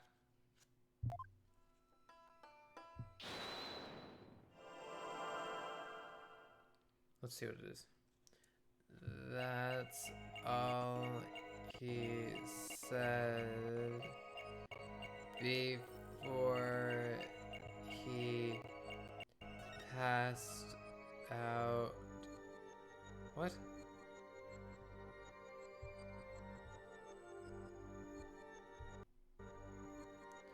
Passed out in the chair. Listen again, yeah. That's all. Oh, Gotcha! You were very nervous when you said that's all he said, weren't you? I know because I saw your fingers move as if you were trying to slap someone with a charm.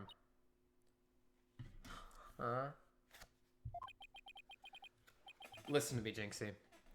This is very important. Did Mayor Tenma say anything else to you? It was nothing. He was just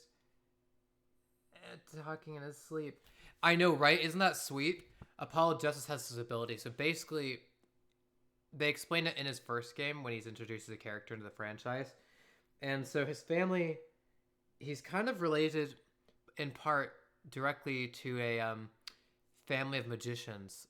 And they were like a magic troupe.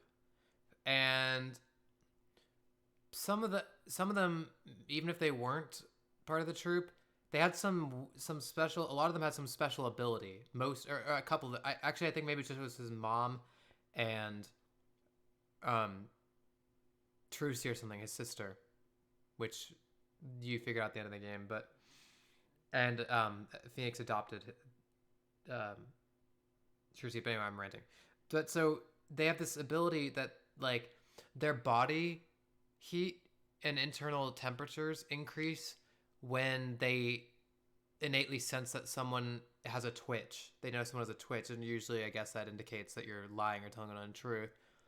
And the bracelet he wears is made of a special alloy that will contract when more heat is applied to it. So his body has the reaction, and then the bracelet's basically like, hey dude, your body, because he can't tell when his body heats up. So the ring is the bracelet's basically like, hey dude, your body's heating up. That person has to tell, because that's what your body's telling you. So that's basically what this is all about. And he can hyper focus on people like that, like with the eyeball thing. Talking in his sleep. So you admit that he did say something else. How could you? Wait. How could you tell? Only a demon could have such powers. I know, right? Like there's that. There's the psychoanalytical tool. There's there is. We haven't seen it yet. Well, actually, yeah, we've seen a little bit in this game so far. A Majotama, which like you can see if someone's hiding a secret with it, and I'll have to send you some clips or some of the video episodes I did in the past for the Miles Edgeworth games where you play as a prosecutor, like not as Phoenix, and his ability is logic. So it's kind of funny because he thinks things through and makes connections that no one else does. But like maybe towards the beginning of the game, the connections are really easy, so the new players get how to use the system. And so he's like, there's a bullet hole in the victim's stomach and a pistol on the ground. Therefore, we can conclude that this gun is the murder weapon. And they're like, how did you do that, sir? It's like, dude, yikes, cringy. But yeah, it's kind of funny. And then he has one that's called Logic Chess in the second game that he has, where he mind games people into giving him information when they're really unwilling to do so. Only a demon could have such powers. Nice. What do you remember?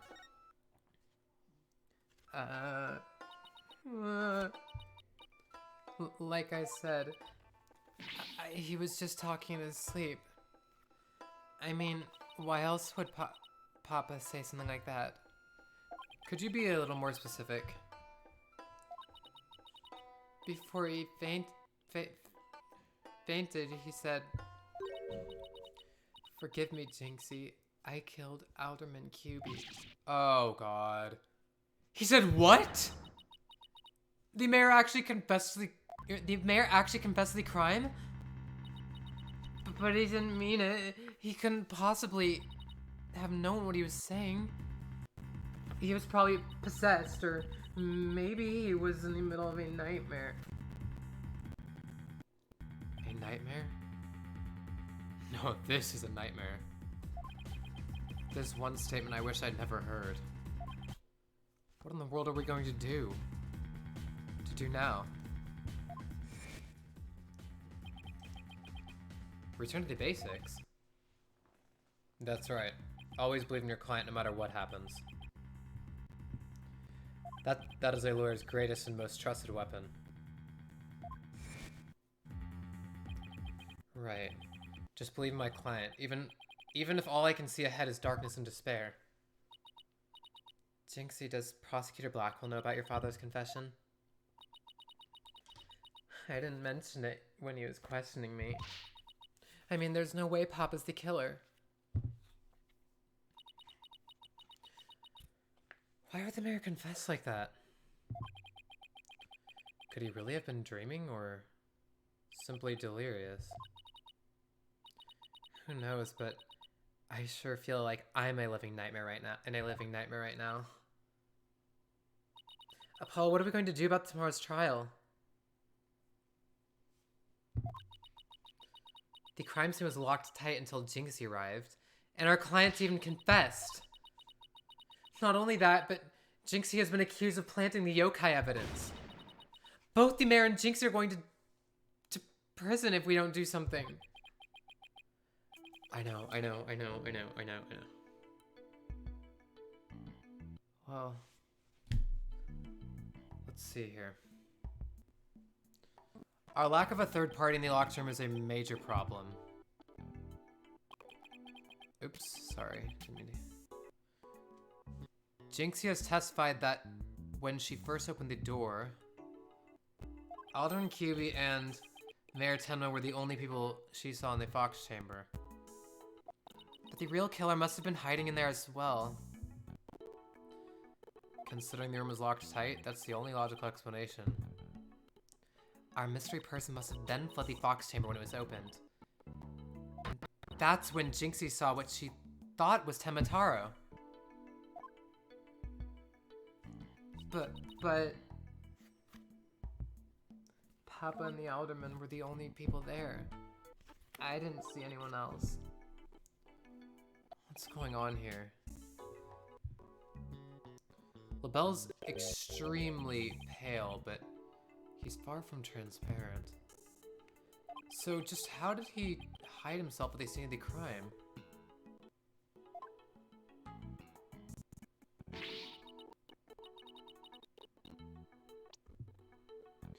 Whatever it takes in court tomorrow, Apollo.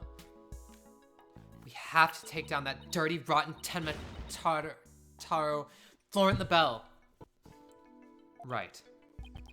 We'll get him with a legal exorcism. Justice style. Ooh, here we go. I have about 45 minutes more to work with or so.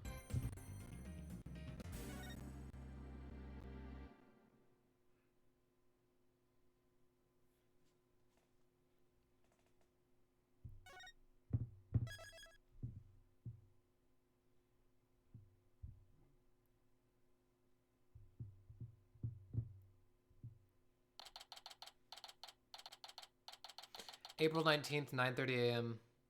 District Court number... Oh, whoops. Day 2. Court is now in session. All rise.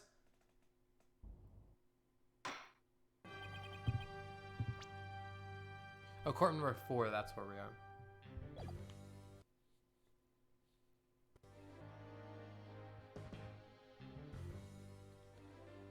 Court is back in session for the trial of Damien Tenma. Apollo Justice, defense team leader, is ready, Your Honor. Athena Sykes, assistant defender, is ready too, Your Honor. Je suis prêt. I don't know how you actually pronounce that, but... As simple as ever, I see, and in French, no less. And the prosecution? I know, right? He's so sweet, and he's so innocent. He's just a little bit... he gets... One of the main things is he gets swayed really easily, which I can relate to, but... He's also comic relief, which is super funny. Very well then. By the way, I asked Detective Fulbright to provide sturdier shackles today. There will be no more of your funny business this time, Prosecutor Blackwell.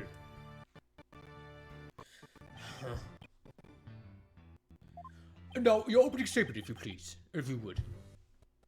I believe it's standard procedure for the prosecution to handle it.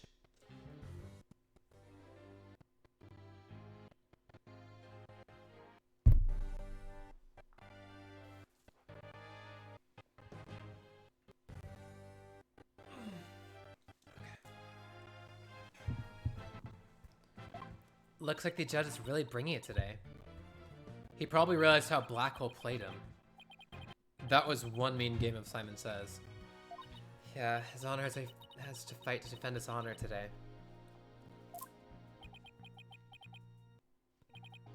Your boldness.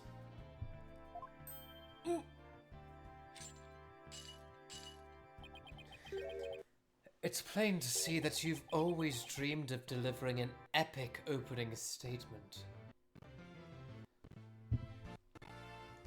I have? I don't know if I'd say that. Why, of course you have. I saw it in your eyes the last time you gave the opening statement.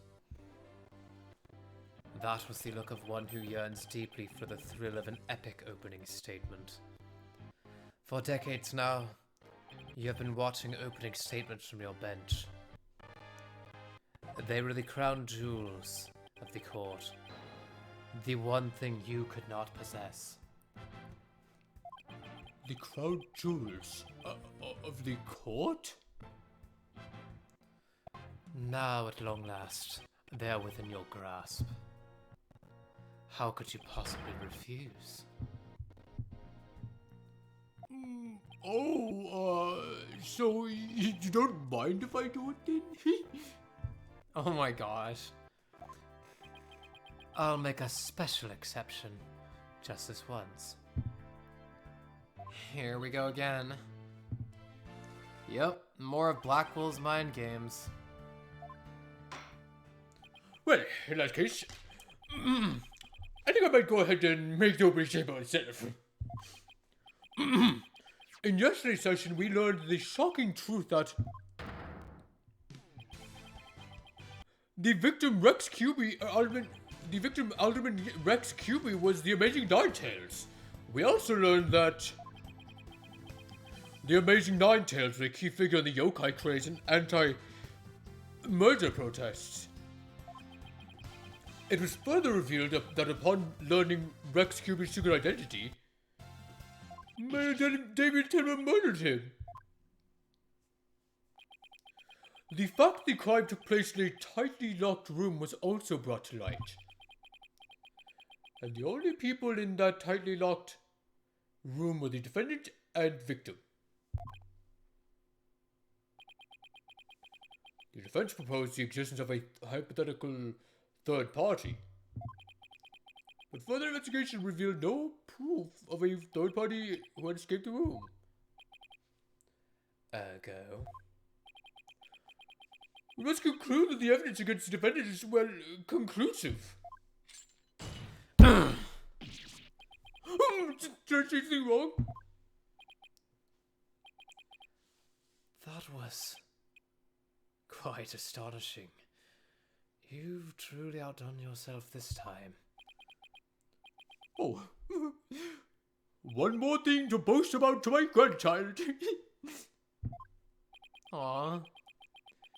Well, this was not an unexpected turn of events. Now then, it seems the prosecution has called a new witness to testify. The inexplicable yokai evidence left at the scene of the crime. Well, does it not demand some sort of explanation? The pheasant tracks? Were those left by the mayor while he was possessed? That was but an act to protect his daughter.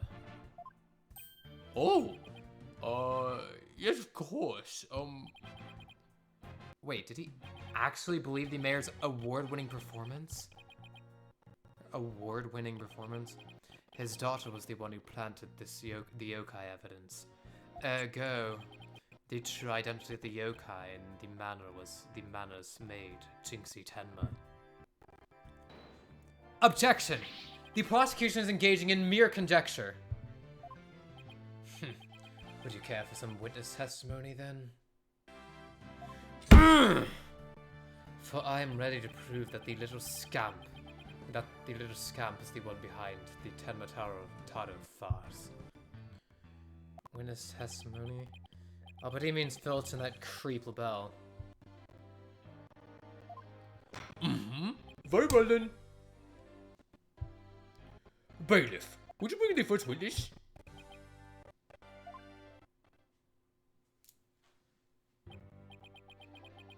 Mr. Filch, you made quite the hasty exit yesterday.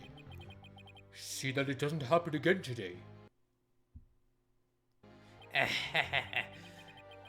Been known for my hasty retreats since I was a kid. Bit of a trademark of mine. Indeed. You managed to give a total of 5 bailiffs the slip. Like those amateurs could ever nab me. Don't! Perhaps we should shackle you by the neck. That would keep you in place. No, please. I'm liable to rip my own head off if I start running. Your statement. Now. Yes, sir, Mr. Blackhead, sir.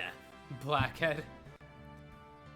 He may beat a hasty retreat, but there's no escaping Prosecutor Blackwell. Yeah, Blackwell doesn't strike me as the give-up-easy type. Now then, Mr. Filch, your testimony, please. Specifically, the true nature of the yokai you saw in the manor shortly after the crime. Witness testimony. Yeah, he's literally like... This goes way beyond, like, you know, leading a witness or, like, fabrication or manipulation. I mean, it's a form of it, but it's just, like, that's a pretty severe extent. Like, you can't... Not only can you not make death threats, but especially to everyone in the freaking courtroom. Like, what? How is that allowed? Ugh. Witness testimony, the yokai... Wait, what? What is it called? The yokai is Jinxie, right? Tamatata's really that little maid gal. Ain't no doubt about it. I mean, the Tamatata I saw was just a little thing about his size. But the little run had the big old staff. I see it when she came into the foyer. Betcha she stole from the forbidden chamber after stumbling on the crime scene. She's gonna use it to wallop me on account of my fierce reputation. I just know it. I think I see the issue already in his testimony, the inconsistency. So, Tenma was short in stature. And that's because it was Miss Jinxie Tenma all along? You betcha. Besides, all the rest in the manor were way taller than her. Feigning height is but an easy thing.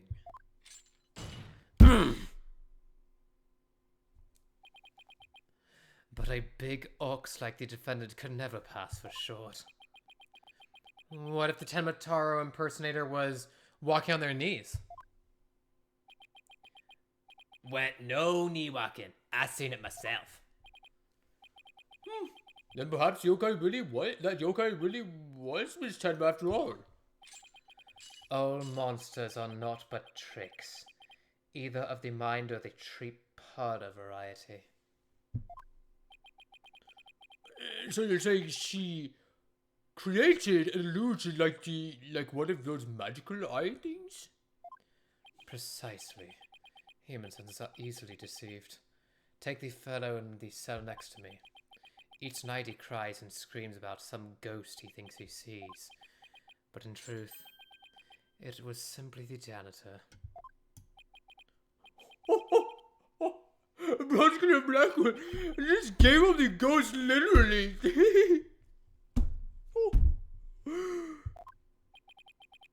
The janitor's deathly complexion and all-white attire, no doubt partially to blame. That and the fact that he constantly mutters about taking vengeance for this or that. Yeah, that actually sounds like a real ghost to me. That's what I was about to say. Like, dude.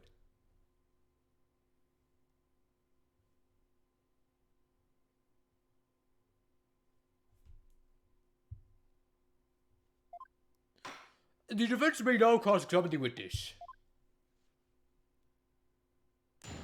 Cross-examination. The yokai's Jinxie.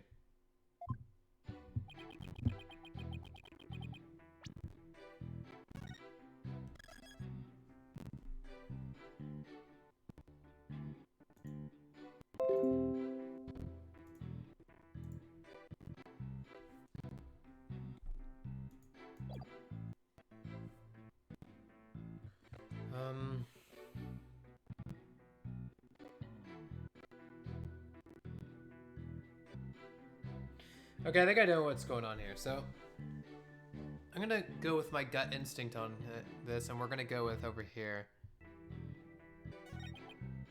But the little runt had a big old staff. I seen it when she came into the foyer. And this part. Betcha she stole from the forbidden chamber after stumbling on the crime scene. First of all... Oh god, there's so many things wrong with this. One...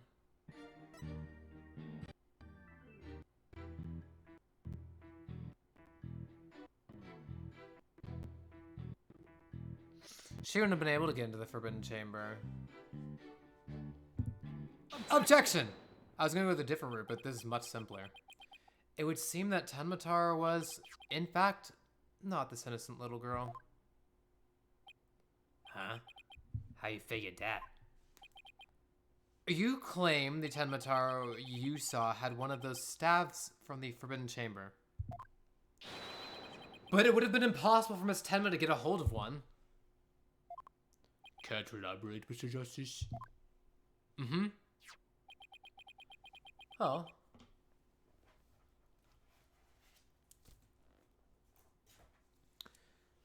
The mayor swallowed this key shortly after the murder. He wanted to keep the killer out of the forbidden chamber. What's this? This key was deep in the mayor's stomach when Miss Tenma discovered the crime scene. So you see, it would have been impossible for her to get into the forbidden chamber. In short, the Tenmatara seen holding that staff could not have been Jinxie Tenma. Ugh! Ow! What? Woo, let's go. But, then who does the defense believe was impersonating Tamataro? Our Tenmatara impersonator is none other than Mayor Tenma's aide. Objection. Such accusations beg evidence. Aside from his ghastly appearance, can you prove that he is the yokai we seek? Yes, in fact, I can. Very well, let's see where the defense is going with this. Mr. Justice, please show us proof that as to the tragedy of the Tamataro impersonator. Well, remember we found that like bottle of hand cream there? And it was his product, so... Take that! We found this hand cream in the Forbidden Chamber. And we know that whoever was Tamataro took one of those stabs out of there. In short. I believe whoever this hand cream belongs to is the yokai impersonator we're looking for.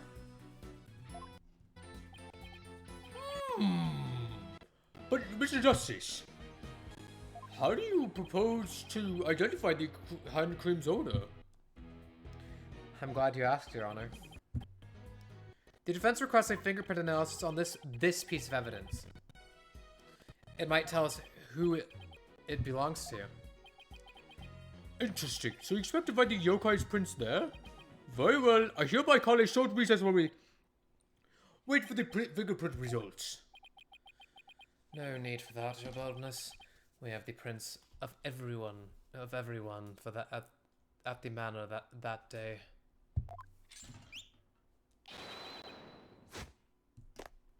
You called Prosecutor Blackwell? Could anyone be more whipped?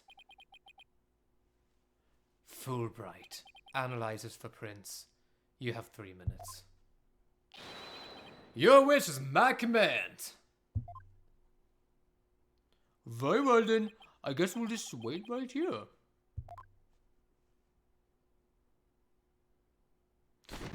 Actually, I will be right back. That's a good note for me to take like a 4 minute break or something, because I'm having like a kind of bad headache in my right temple, so I need to rest for a second and drink some water. But I will be right back.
Okay, I'm back.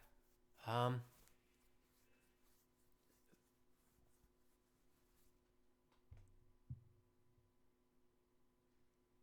is my mic? Okay, the mic's unmuted. Good.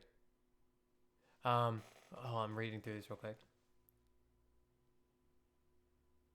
I loved it. I love it.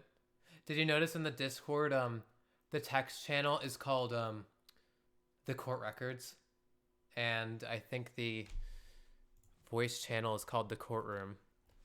So puns like that are always welcome here. Which of course. Okay, recess is over. It would seem the fingerprint analysis is complete. What did the results show? What in the world? They're Florent LaBelle's prints, aren't they? This is absurd. I agree. I do think sometimes they can not necessarily get overused. I mean, kind of like used frequently and almost intentionally not to like. I don't know. There's certain uses of puns that make me like, ugh, but like most puns, so it's like, yeah, that's funny. This is absurd. Prosecutor Blackwell. I'm not gonna like this, am I? Don't tell me they're Tamataro's prints. No. Fingerprint analysis has revealed that the prints belong to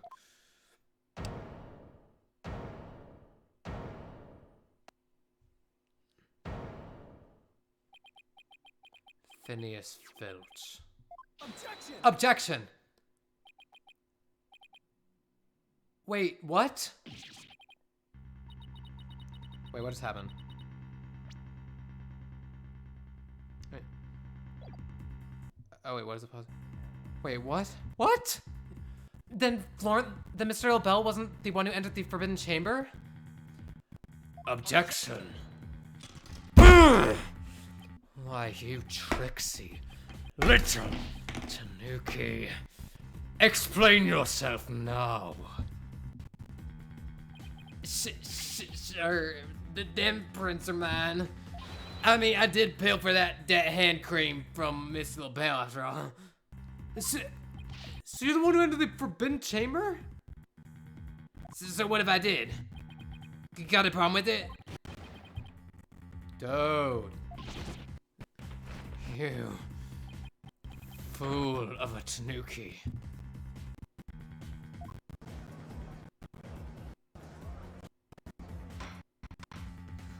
Order! Order! Mr. Justice, can you explain what this could mean? Excellent question. The fact that Mr. Filch was in the Forbidden Chamber. Wait a second. Does this mean the Tanmataro holding that staff was Phineas Filch? Yeah, it's another cat out of the bag. What the? Dude! At least he's admitting it. Mr. Filch is Tanmataro?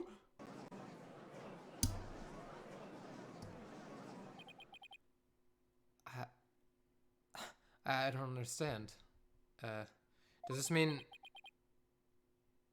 Mr. Filch is the real killer?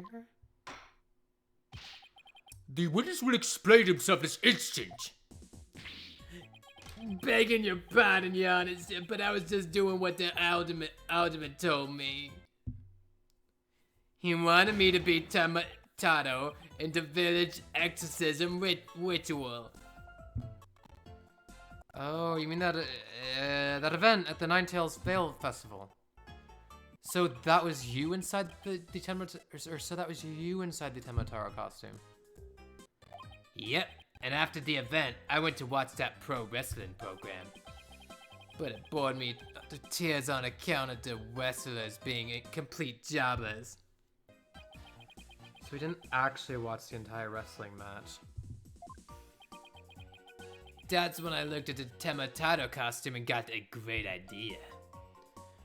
Nobody can tell me nobody can tell it's me while I'm wearing it. And cause of them superstitions, no matter what I do, the villagers won't say a word.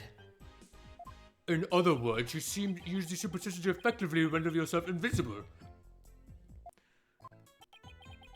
Why did you want to enter the Forbidden Chamber in the first place? Cause of the treasure there. That was my big chance to sneak in and nab it. Treasure?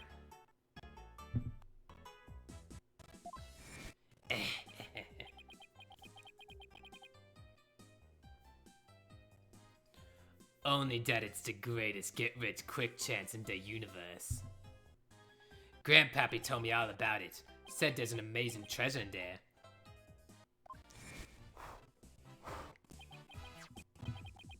He went in there, not knowing his grandfather had already pilfered it. Guess that's one tale that didn't get passed down from grandpappy to grandson. Wait, how exactly did you get into the Forbidden Chamber? There was a meeting in the Fox Chamber that day. Plus, the mayor swallowed the only key that could open the Forbidden Chamber's door. You couldn't have possibly gotten in. I could through the air vent in the foyer. Oh. The vents left of the Alderman's picture. I went on in and made a nice little hole. Used that to get into the air duct that leads to the Forbidden Chamber, I did. Wait, he dug through the wall, is he saying? What the? He what? But how's that even possible? Wait a sec. Remember that air vent in the Forbidden Chamber? So Mr. Filch found a way to get into that air duct. And that's how he got from the foyer vent to the Forbidden Chamber vent? So Temperature was nothing more than a cat burglar, or rather, a tanuki burglar. And we're about to be without anyone to charge for the Alderman's murder. Looks like our so-called yokai is nothing more than one big troublemaker. Tell me, Mr. Filch, what did you do after fleeing to the foyer? I got out of that costume right quick. Would have just caused trouble at that point. And where's that costume now? Heck if I know. And it ain't my fault if you never find it. The police searched every nook and cranny. No yokai costume was left in that manor. What if it was tossed outside the manor?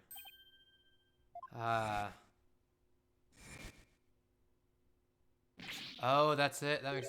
No way! But maybe... Just maybe. The defense seems to have hit upon an idea. Well, go on, Mr. Justice. Okay. Here's what I think. Mr. Filch, did you get rid of the costume here?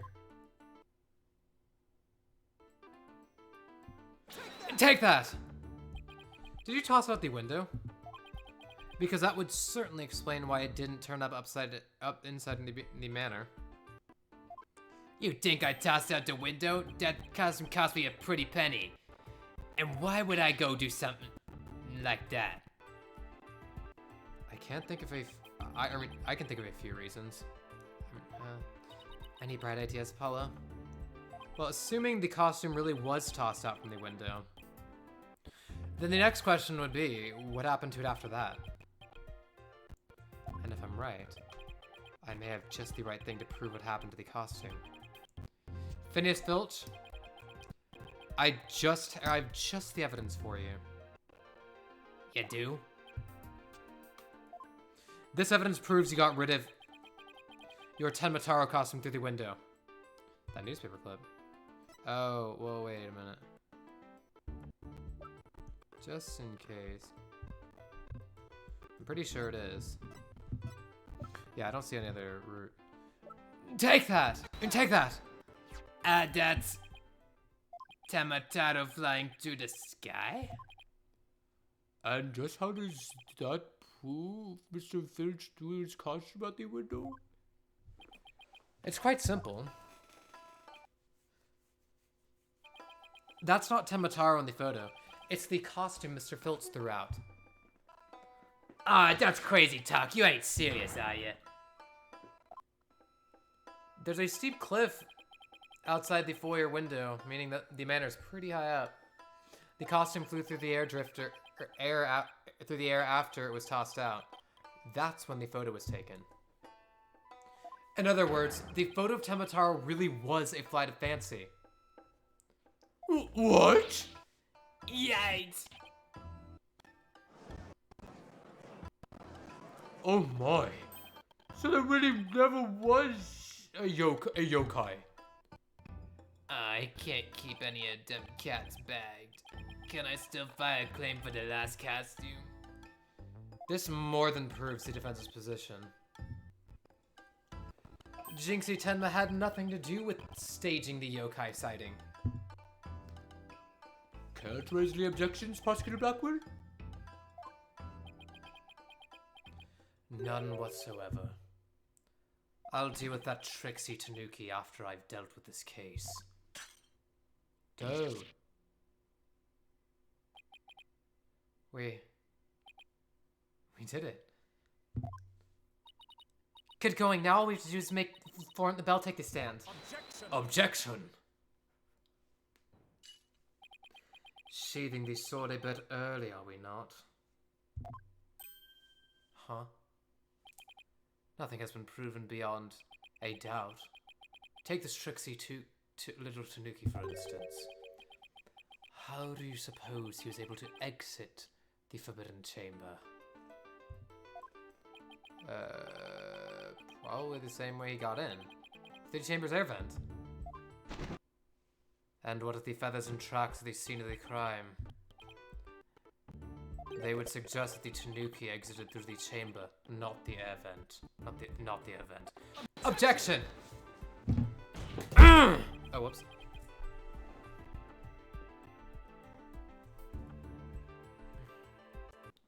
Shoot.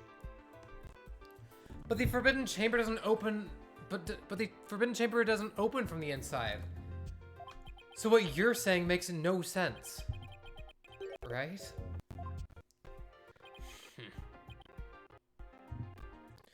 Someone on the outside opened the door for you. Isn't that right? Yep, that's right, Mr. Blackjack. The door suddenly sprang right open. Hold it! Sprung right open. Who's on the other side? Didn't get a good look on account of the sun glare. Mm-hmm. Like how the reflection from my head blinds fellow moviegoers emerging from the dark. What the? That's when I snatched that staff and made my daring escape. And then that little maid gal spotted me as I hightailed it down the hall. That means the Forbidden Chamber wasn't open until after the crime was discovered. But wait. We still don't know who opened it. Maybe there really was a third person in the Fox Chamber. Objection. Well, you little Tanuki. When this Forbidden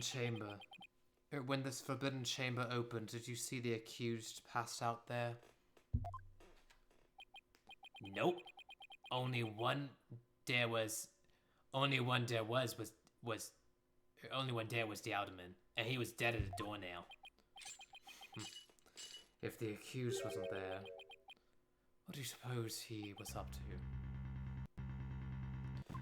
Uh-oh. I don't like where this is going. Oh, don't tell me! Don't tell me! Plainly, the only one who could have opened the Forbidden Chamber was the accused, Damien Tenma. Ah!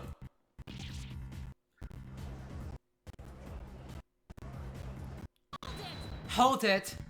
Wait a second. There had to be somebody else besides Mayor Tenma there. Really? And who might that be? Oh, well, that would be... Objection. It seems our feisty little lass has forgotten the most important thing. Evidence. I didn't forget, I was just testing your attention to details. Miss Sykes, you can't prove your point without proof of some sort. The proven fact.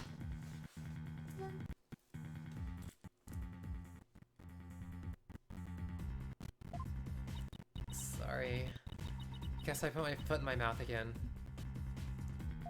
No, Athena, we're definitely onto something here. We are? Think about it. If Filch was stuck inside the Forbidden Chamber, one of the alibis we heard would no longer hold any water. The defense would like to call a new witness to the stand. Someone who knew Mr. Filch was stuck in the Forbidden Chamber. Oops. Oh, no, did not mean to. And by virtue of knowing this, has an alibi that no longer holds up. Ah, not that insufferable. Very well, the court will hear what Mr. Justice has to say. Whose alibi no longer adds up?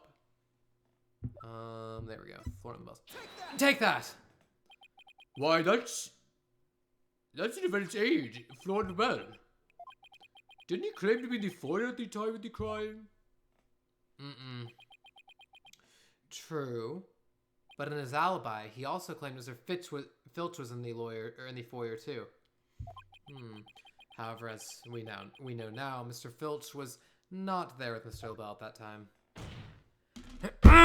In short, Mr. LaBelle's alibi has disappeared. Oh! Florent LaBelle's alibi was one big lie.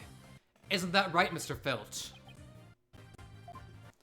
I reckon there ain't no keeping that cat in the bag either, here neither. It was all Mr. LaBelle's idea. He told me he'd buttoned his lip about me breaking into the Forbidden Chamber. In return, he said we'd vouch for each other's alibi. Shame on you, Mr. Filch. Perjury is a serious crime, you know. Ah, shucks. Mercy, your honorship, mercy. No! I also assert that the person who opened the Forbidden Chamber for Mr. Filch was none other than Florent LaBelle. After all, his alibi has just been proven to be a complete fabrication. I see. We will take a 20-minute recess. After which time we will see what Mr. LaBelle has to say for himself. Yes. We're finally going to drag that slippery snake onto the stand.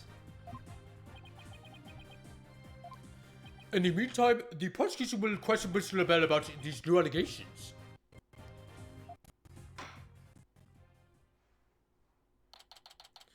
April 19th, 10:25 a.m.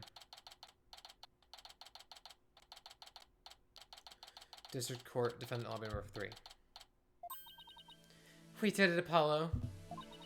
We finally dragged Mr. LaBelle into court. Yeah. Hey, why the long face? I can't help but feel I'm missing something important. Plus, Prosecutor Blackwell is bound to mount a counterattack. You really are a worrywart, aren't you? It'll be fine. That mystery figure who opened the Forbidden Chamber for Mr. Filch had to have been Florent LaBelle. I know, but that's not what's bugging me. I wish I could put my finger on it, though. At any rate, the big showdown with Mr. LaBelle is up next, so chin up, Apollo. Here we go.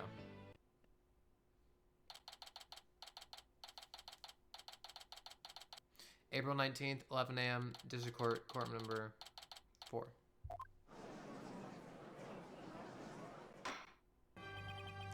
Court is back in session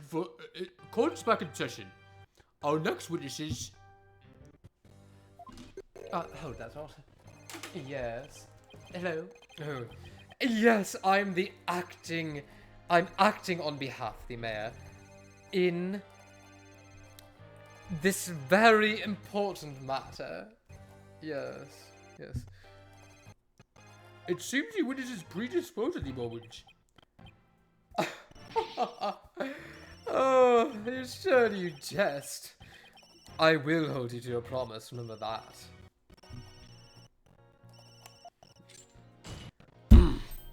Oh, my deepest apologies.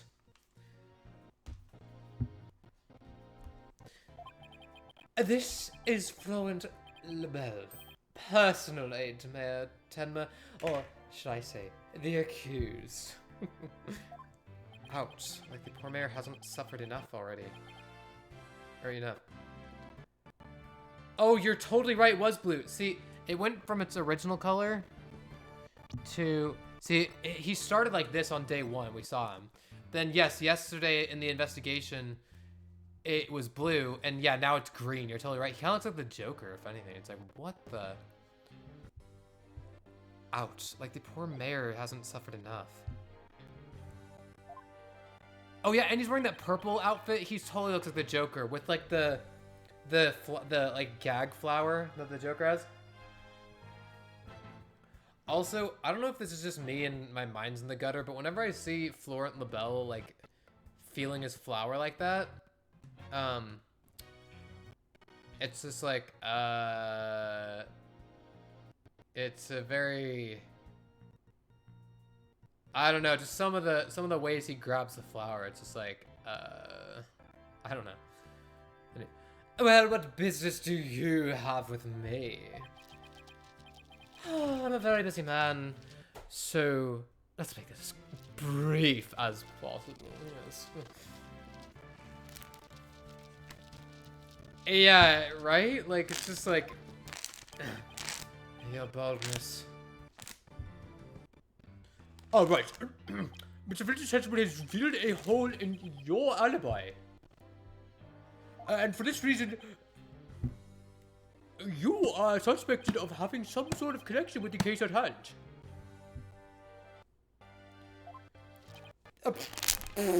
To think I'd be associated with this entirely lurid affair. Oh god, priceless. Well, I'm not. So, may I go now? I have very important matters to attend to. Objection! I don't think so, Mr. LaBelle. Do you realize what a serious crime you've committed? Witness, you are being accused of perjury. This is your time to clear the air. Fine. The truth is, I faked my alibi for very good reason. The mayor was obviously the killer, so I created a fake alibi to confuse the matter. What? What sort of logic is that? You see, as his personal aide, I felt I had to protect him. Sorry! Oh god. You think it's funny? Oh yeah, and the fact that he's laughing, but what kind of logic is that? Without your alibi, you're a suspect too. What were you really doing at the time of the crime? Peasant. How dare you accuse me? What of the... Objection! Stop stalling and tell the court what you were really doing at the time of the crime. Silence.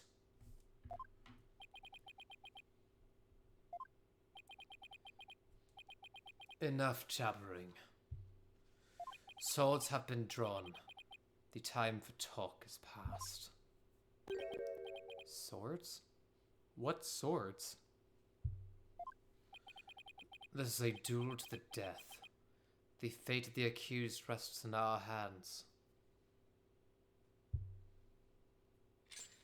Begone, ye of cowardly faith and heart! The battlefield hath no place for ye. Again? Oh my. Spare me, please!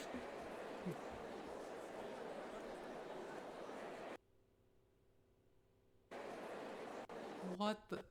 So much for this, for sturdier shackles. What the? Oh! What the? No, no. Those chains hindered my vow that heads would rule today. or this day. This gives keeping your head on in court a whole new meaning. Will the witness please deliver the accused death knell? You know of what I speak. Most certainly. His goose is already cooked. Time to stick a fork in him. Whatever he has to say can't be good. As I told Prosecutor Blackwell during the recess, I rushed right over to the Fox Chamber when I heard little Jinxie scream. What? Then, drum roll please! I saw Mayor Tenma opening the Forbidden Chamber doors. Oh god, the travesty. But he was knocked out. What the heck? There you have it. The mystery man who opened the chamber door, as witnessed by one Phineas Filch. It was the accused. There was never any third party.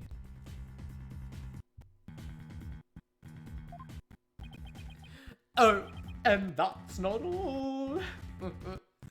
For one limited time purchase, you can get another one free. Call now at 1-800. I heard something quite startling there at the scene of the crime. Startling sounds bad. The mayor, who was barely conscious, muttered this. Forgive me, Jinxie. I killed the alderman. Forgive me, Jinxie, I killed the alderman. That's right! The mayor actually confessed to the murder right then and there. Oh, God. He confessed? Oh, great.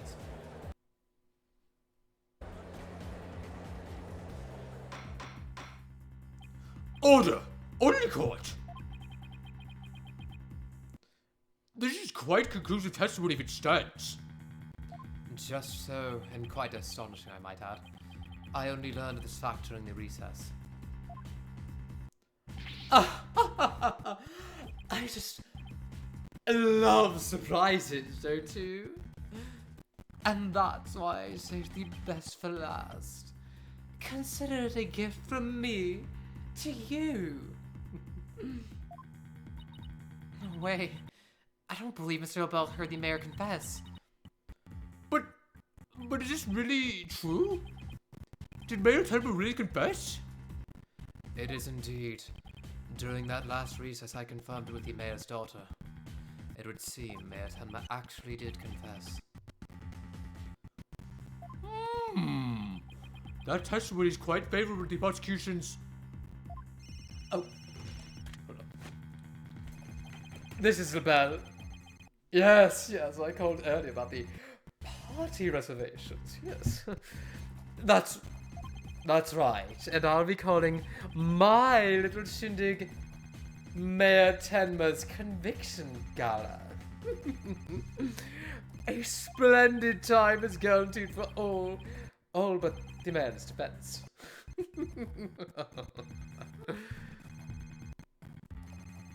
Well, as a chief, I went to a very busy man. Let's get right to the testimony. Mr. Bell, please tell us what you saw when you came upon the scene of the crime.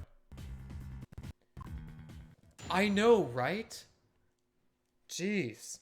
Also, I'm pretty sure that's an offense in itself, like against the court. Like it's disrespectful to the court. It's like an affront to the court to be doing something like that. Taking a phone call as someone who's swearing under oath. Like, come on. Wait, assess me what LaBelle saw. I mean, our judicial systems vary, but I'm guessing it's one of the universals, kind of. I was in the hallway, hiding in the shadows.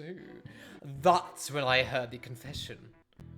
Upon learning of her father's crime, little Jinxie fled without ever noticing me. Immediately after that, the mayor came to, stood up and opened the forbidden chamber. Oh yeah, definitely. Especially when he broke the evidence, or like destroyed the evidence in our investigation stage. As I ran in terror, the demon emerged from his prison. In shock, I fled down the hallway to my right, to the one with the phone on the at the end. I'm pretty sure that's where Jinxie was, though. So that's just false. I must say, this is a shocking revelation. Quite unexpected. Quite unexpected. To think the defendant actually confessed then and there to his crime. Perhaps the guilt was too much to bear, so he confided in his daughter. You do realize you should not have withheld such crucial testimony from the court. Once again, sorry! It's just I feared being accused if I mentioned coming upon that most unpleasant scene. There is something to be said about that, like pleading the fifth, but I mean, that's still pretty bad. Oh, why did the mayor's confession have to be brought up by this guy? We better do something before the judge declares the mayor guilty. As a death row inmate told me in years gone by. There is a time to fight and a time to yield. A time to live and a time to die. It's laying on real thick now. The defense may now cross-examine the witness. Okay. Let's save here because I have class in 4 minutes, so I gotta get Jet. Cross-examination what LaBelle saw. So we'll save here. I'm glad we got to play through this, Jess, though. We're literally 1 episode away. Next episode, which might be like next week, like on Tuesday or something, that'll be the last episode. I mean, not the last episode, but we'll have finished this one. You know what I mean? Like this episode. We'll have got the killer in this one. And then we'll get to move on to more. But I had a lot of fun. And I hope we'll all get to get together soon. And I'm glad you like it. A lot of people didn't like this one for some reason. I think it's pretty good, but I think they think it's one of the weakest one in this game for some reason. I'm not sure, but hey, different people, different opinions. But yeah, so I'm gonna jet. We can just continue our conversation over text. But yeah, I will talk to you on text, Jess, and we'll play soon. Thanks, Tarek. Oh my gosh.